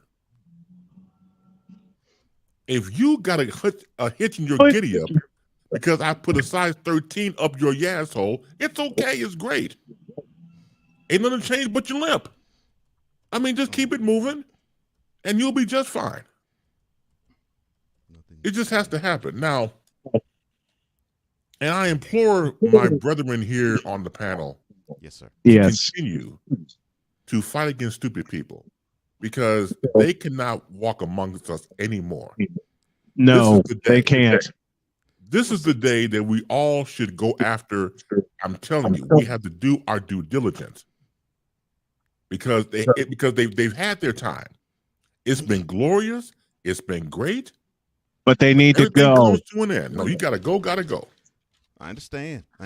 That's why we have this wonderful commercial to actually. And now this word from Stupid University. So I realize that I think even though it's not advertised, right, there has to be a place for stupid people. We don't know because we're not stupid, so we don't know anything about it. It's like a secret club society. Oh my gosh. So I come to the conclusion that he graduated from SU, Stupid University. Yeah, all the stupid ass letters that go along with graduating high honors of being stupid. I can't do no more, man. Vámonos, dominos, vámonos. Stupid University, where everyone graduates. Magna cum stupid. And they shouldn't even graduate. That's how stupid they are. We're giving them the pass, giving them the damn diploma. They should even graduate. We should have a ceremony with all them lined up. All right, now, Mark Anderson. Hello, Mark Anderson. You do not graduate. Oh, Lord. Cynthia Cooper. Cynthia Cooper. Hello, how are you? You do not graduate. Oh my gosh. A non-graduation ceremony. There you go. Right. And that's being kind to 9 people. Graduation society. Oh no. Oh no. So we got that out the way. Stupid University. Yes. Where everyone gets left back. You're damn right. Amen and a women. Now the new version of Stupid University is going to appear next week. I'm just saying. So My I've noticed, gracious. well, I've noticed recently, since the Shannon Sharp Skip Bayless debacle. Yeah. on And it is a ESPN debacle. Right. And on ESPN all of a sudden, it's like a different form of verses. It's like Stephen A. versus. So now it's Stephen A. versus who they want to put up there. So it's recently been Monica McNutt. They got into the so-called Jay Williams, JJ Redick. Wait. Stephen A. got into it with Monica McNutt? Yes. Why? Your guess is as good as mine. You can make up something. Probably the answer.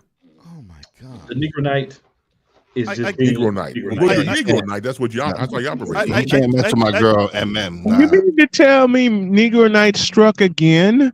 Well, he So struck he can't help a himself. lot of times.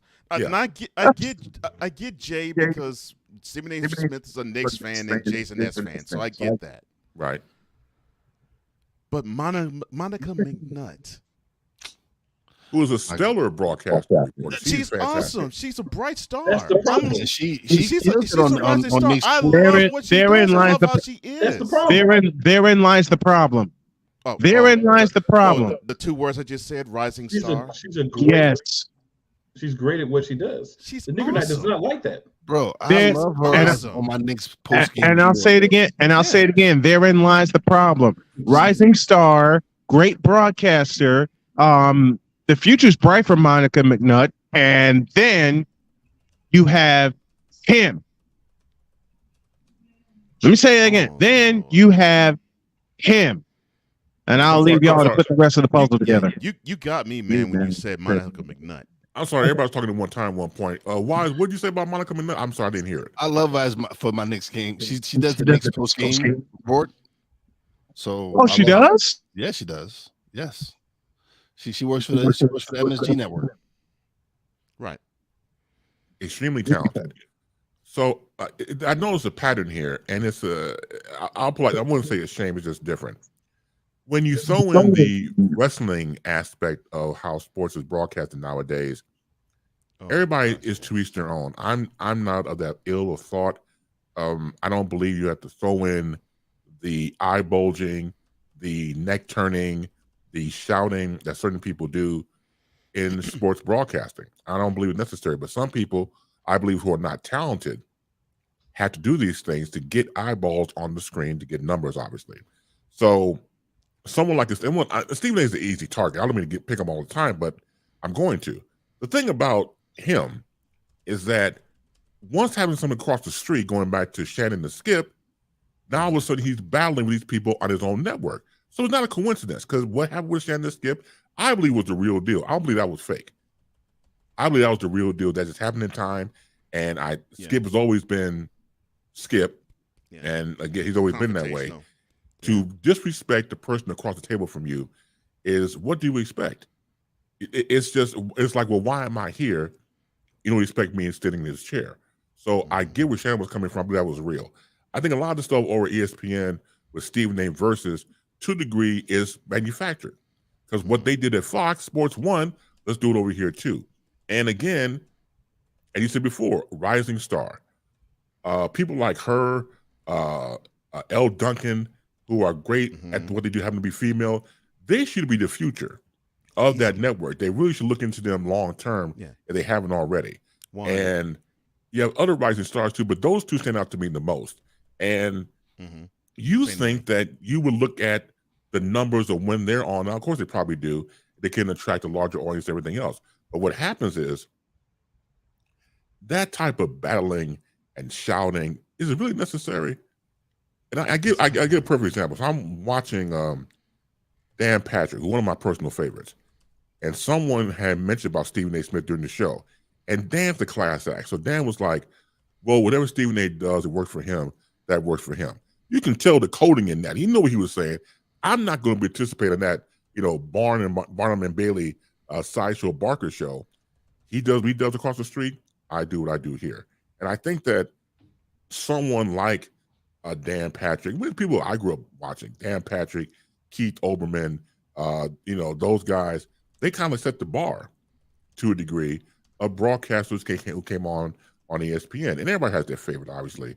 And again, it just gets to me that it's a damnedest of shame that you only have one central person and not central people.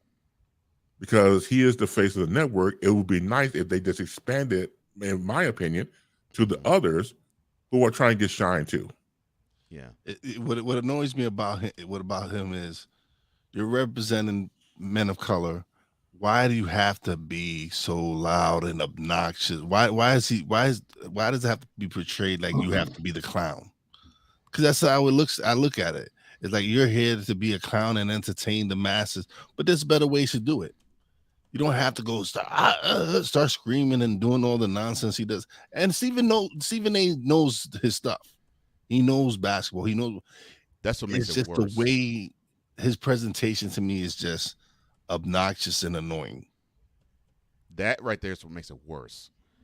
He knows his stuff, but he resorts to being a buffoon, an absolute idiot on screen, and a good word, cool, a buffoon. Possibly because he's in the rating sheets. He's saying, okay, so if I act my normal self, the ratings aren't there. But if I'm combative and I hate to say it like this, if I combative and I act like a stereotypical black fool in a barbershop, then that's when the ratings come. But people in the barbershop don't even act like that, man. That's what I say. That's Stereotypical. Yeah. Not real. Stereotypical. Right. And you're correct, Weiss. They don't. Yeah, and that's the version we get. And he knows what he's doing. He's a smart brother. Don't get me wrong. I ain't mad at anybody who wants to get in their bag. $8 million per year. You're the face of the network. Go get yours. The representation, I don't like. Same. That's what it is. And that's my issue. Yeah. Same, Chris. Same. Exactly. If just imagine if he didn't have that loud, obnoxious tone. If he was just kept his indoor voice and act like he had some sense, you know, I would like that presentation better. Not the and ridiculous version of ridiculous version. I'm sorry, it's just you know what it reminds is, man? It reminds me of a black version of Mr. Evil, or Dr. Evil from the Austin Powers movie. Wow. But you know what it is, man? Yeah. We got sport.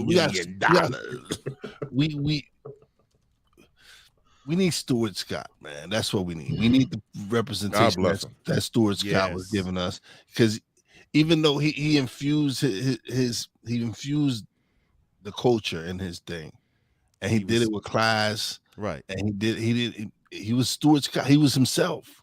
To borrow a phrase from the late Stuart Scott, he in his presentation was cooler than the other side of the pillow. Yeah. And when you're with that booyah, it was look. When you're watching Steven Scott, it's like someone you play pool with or play basketball with, that homie you hang out with. He was that guy. And sometimes, depending on the lens of the TV camera, some people have to be themselves or they create something. And that's just a major difference between him and Stephen A. Stuart Scott, that's what you got. What you saw is what you got. Right. In fact, just imagine you're watching this in real time, like on ESPN2 trying to create another network, and you see this brother on there with the booyah and the sayings and the street. It wasn't street like ghetto. It was a combination of book smart and street smart combined. Yeah. Right. Into broadcasting. The street as I know it. Yeah. Exactly. Right. It was pure brilliance. And that was him. Stephen A. had to manufacture a personality for it to work. So I prefer the first one. I'm sorry he's not here. Great brother. I remember when I got the news watching TV that he passed away. He passed away the month before my wife passed away. Oh. And I never knew Stuart Scott, but I felt like I knew him. Right. Then the next month, my wife passed away, and I was no good. And so for me, watching Stuart Scott from day one to the end, it's like he should still be here. Hell, my wife should still be here. You know what I'm saying? I don't mean to bring the show down. That's not my point. My point is to tell the whole complete story. When you look at someone who's genuine, who's the real deal, no matter who they are, you can have that conversation with them, break bread with them, and you get along, embrace that person. Because it's very rare. A lot of people are phony. They create a phony persona. They got it down to a science. But if you can embrace someone who is the real deal, and dare I say, you become close to that person, and you love that person, whatever their well-being, embrace them. There's not too many people out there like that. Right. You mentioned embracing someone who's real, and I will say right now there is a possibility that Monday I will not appear, because Monday's going to be a difficult day for me. It will be March the 6th, and my baby girl would have been 10. I lost her in 2015 to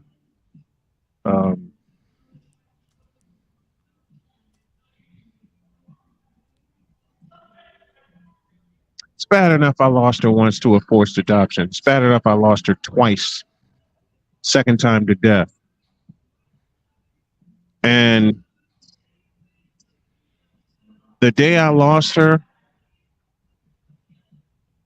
has been and always will be the most difficult day because that's the day I saw her come into the world in Indianapolis.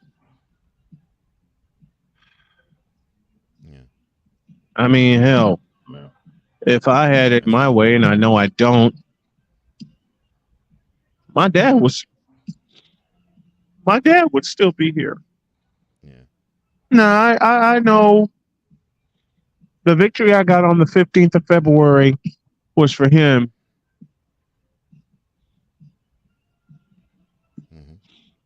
But it's just still dealing with the loss of my baby girl.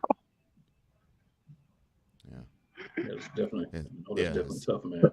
As I've said often, man, deaths like that, it is something that you can't get past, something you can't get over. It's something you have to get through. And some days you can get through it, and other days you can't. And I understand that.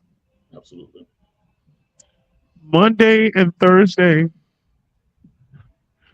I possibly will not be on because Monday is the anniversary of her birth and Thursday is the anniversary of her death. Yeah, well, don't worry about this here. Take the time out for yourself, man. Yep. Everybody has what did they call it? Personal time off, PTO. Yeah. Yeah. Yeah. Look, Rayman, don't worry about it. First of all, my deepest condolences. You take time off away, and while you're away, and while I'm away, I'll do something to make you happy. I mention it right now. I'm going to find the he who should not be named, cut off his beans, and use them for dice. I'm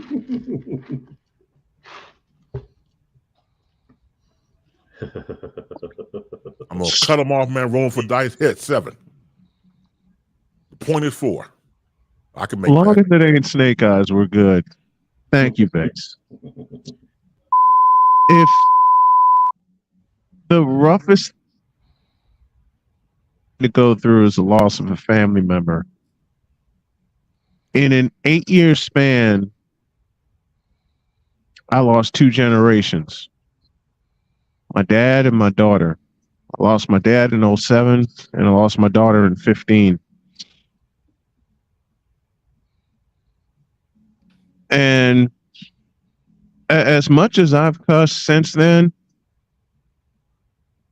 I know it's not fair, but in a way it is.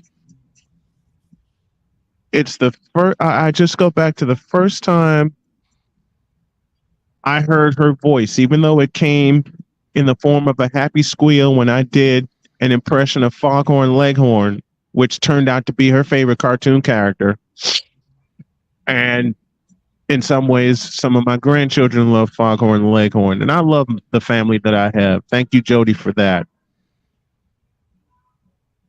But Jody knows how tough this is for me, and she, like, every year she says, you know, give me a happy memory.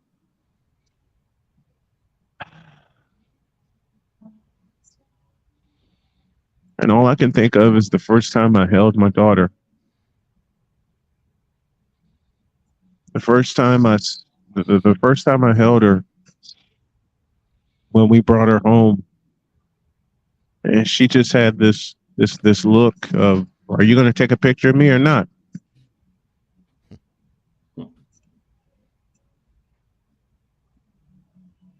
It does something to you. And I was 40 when I became a parent.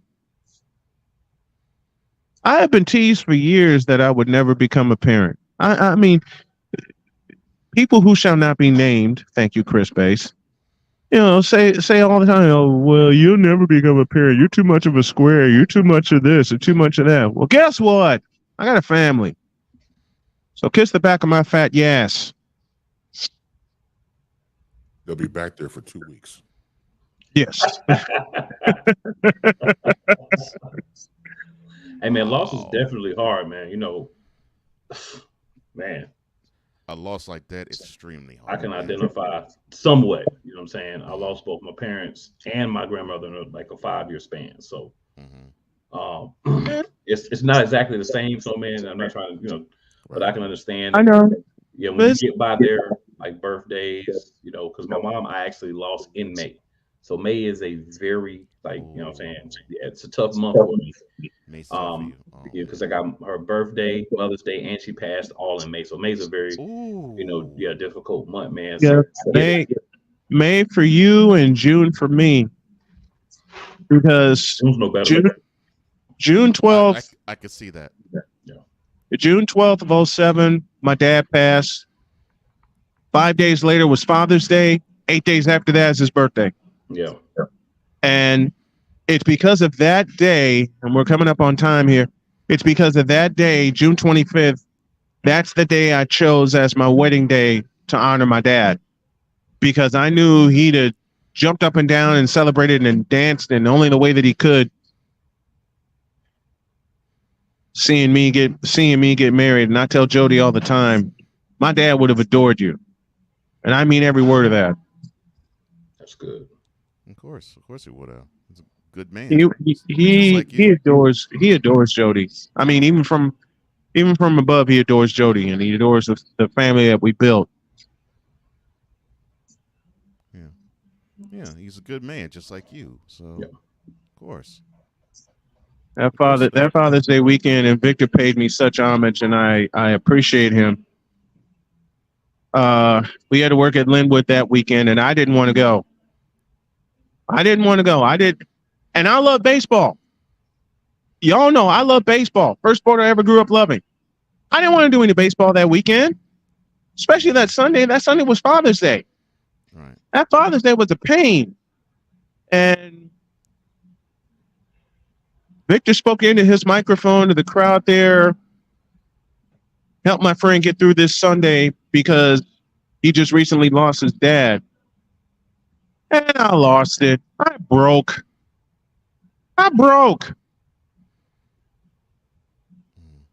And good job, Victor. And cool. I can understand about losing parents within a couple of years. I lost my granddad, Tiny, in 88, August of 88, and I lost my grandmother in December of 1990 while I was away at college. And my grandmother was the first person I was going to come home and visit. So if anyone's experienced the loss, just remember they're still with you, and they're always going to be with you. That's right. They're always going to be with you.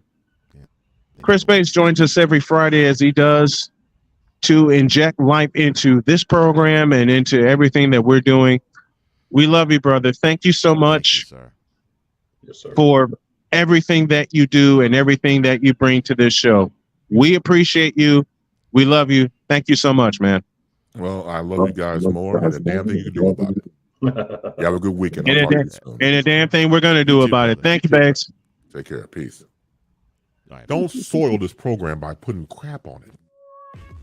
Joe Buck, I cannot take him. I just no dice.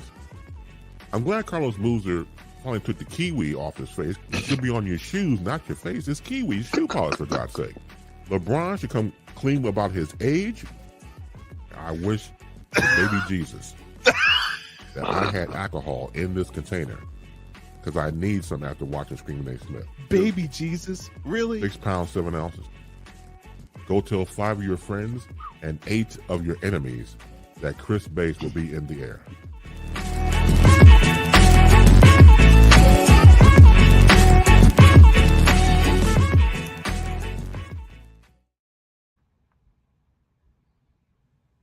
You know, the beautiful part about is that even though the physical press has been on, the memory still remains, and that never changes. Absolutely. It never changes. Couldn't agree enough, man. So, be dedicated to honor memory of Donna Snow. So we're gonna celebrate Brian's baby girl the way she deserves to be honored.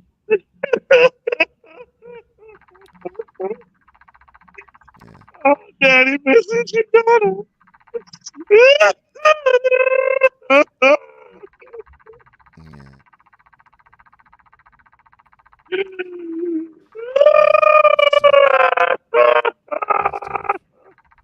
Yep, you gotta, we gotta get through it how you can, man. But you gotta think about the good times. That's what I, the good times, all the positive things, the looks, the moments. You know what I'm saying? The fact that she's watching you right now, want you to be strong. That's something that helps me a lot, bro. Because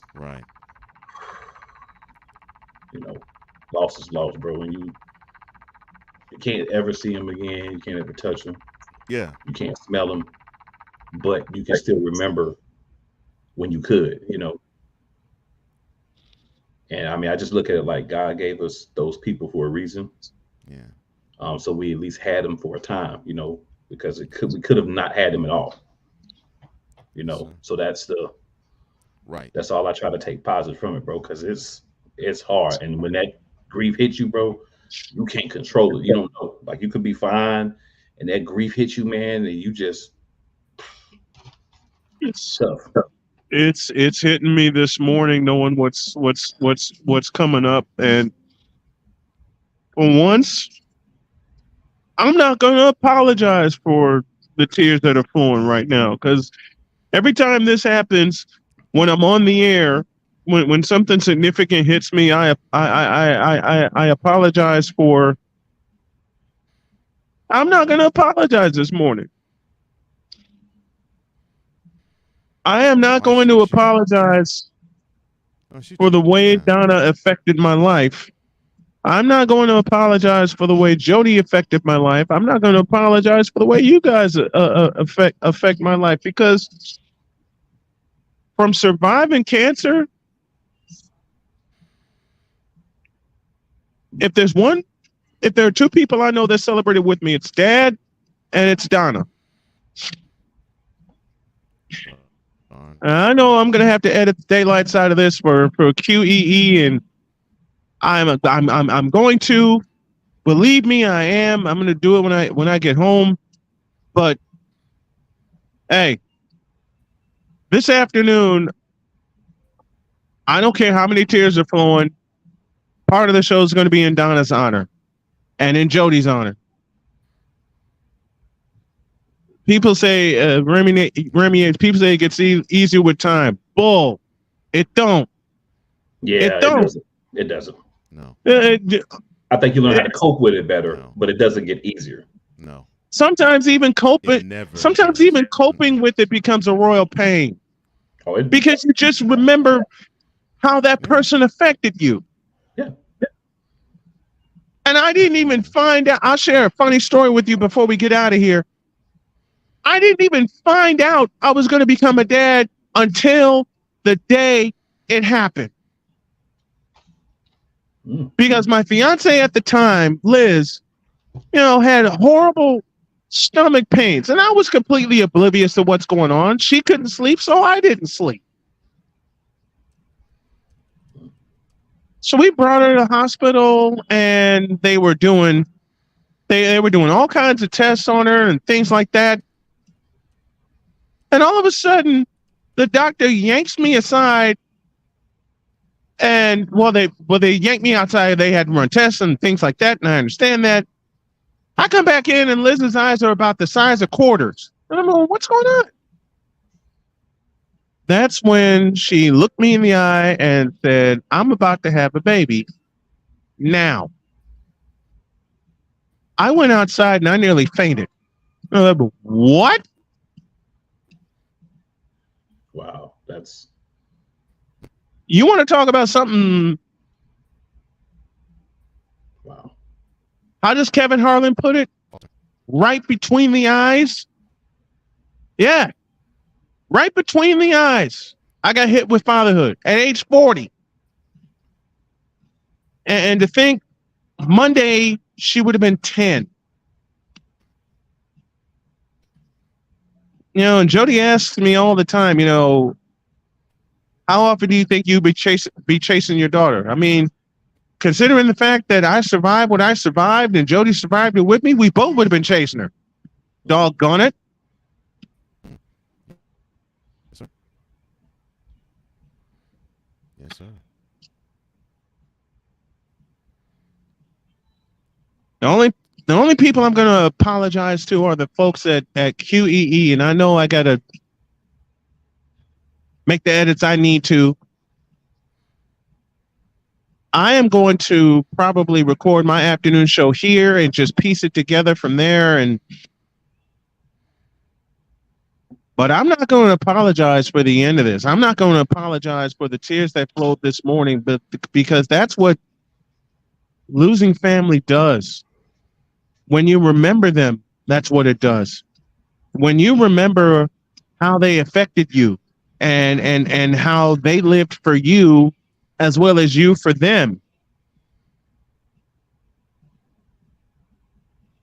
Yeah, I mean, we do sports shows and, you know, talk about sports. We have a good time. We laugh, we play, we do everything that's whatever. But at the end of the day, man, we all are people too, you know, and just like everybody else, man, we suffered. You know, we've had losses, we've had setbacks, difficult situations.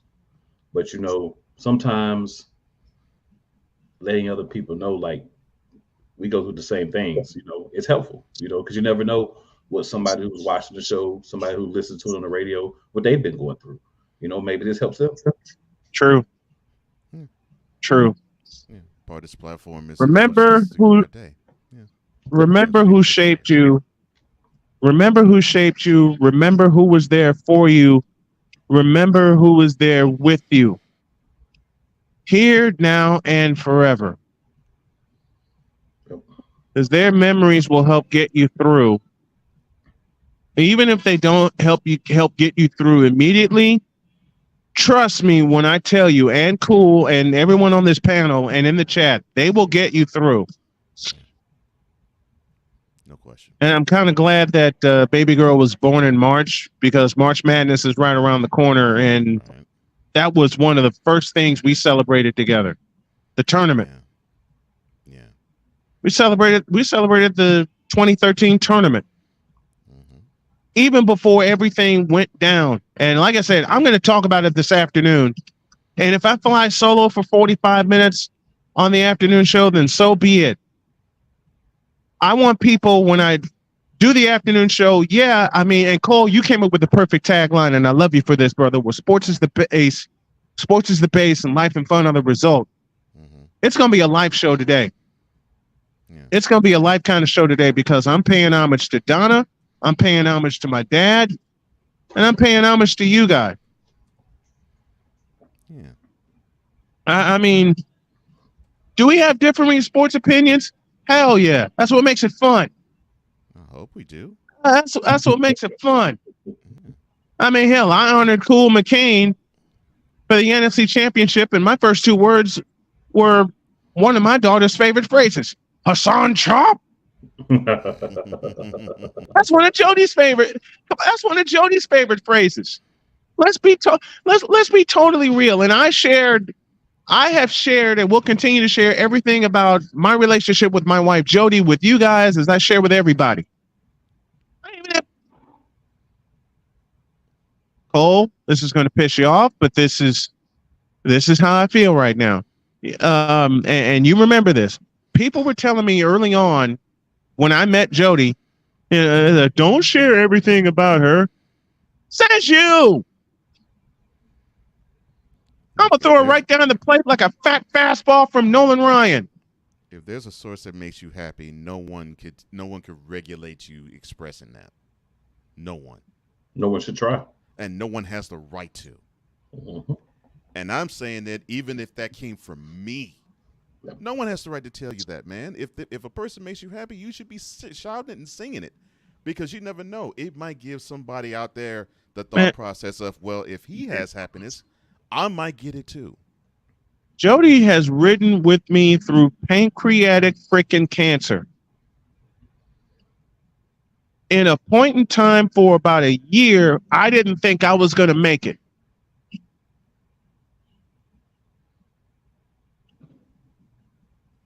But look at you now. But you made it.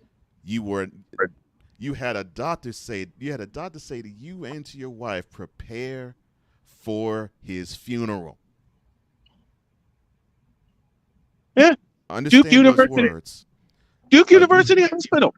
Understand those words. You had a doctor say to you, prepare to you and Jody, prepare for his funeral. Mm-hmm. And 2 weeks ago, you're preparing for your renaissance. Oh, the Renaissance is here. I have since signed up with Podmatch.fm. Thank you, Cole Johnson, for that. I got my first match this morning. I told you. This morning. And I'm gonna jump all over it. You're gonna love it. Well, why isn't I or proof that platform is wonderful and you're gonna love it.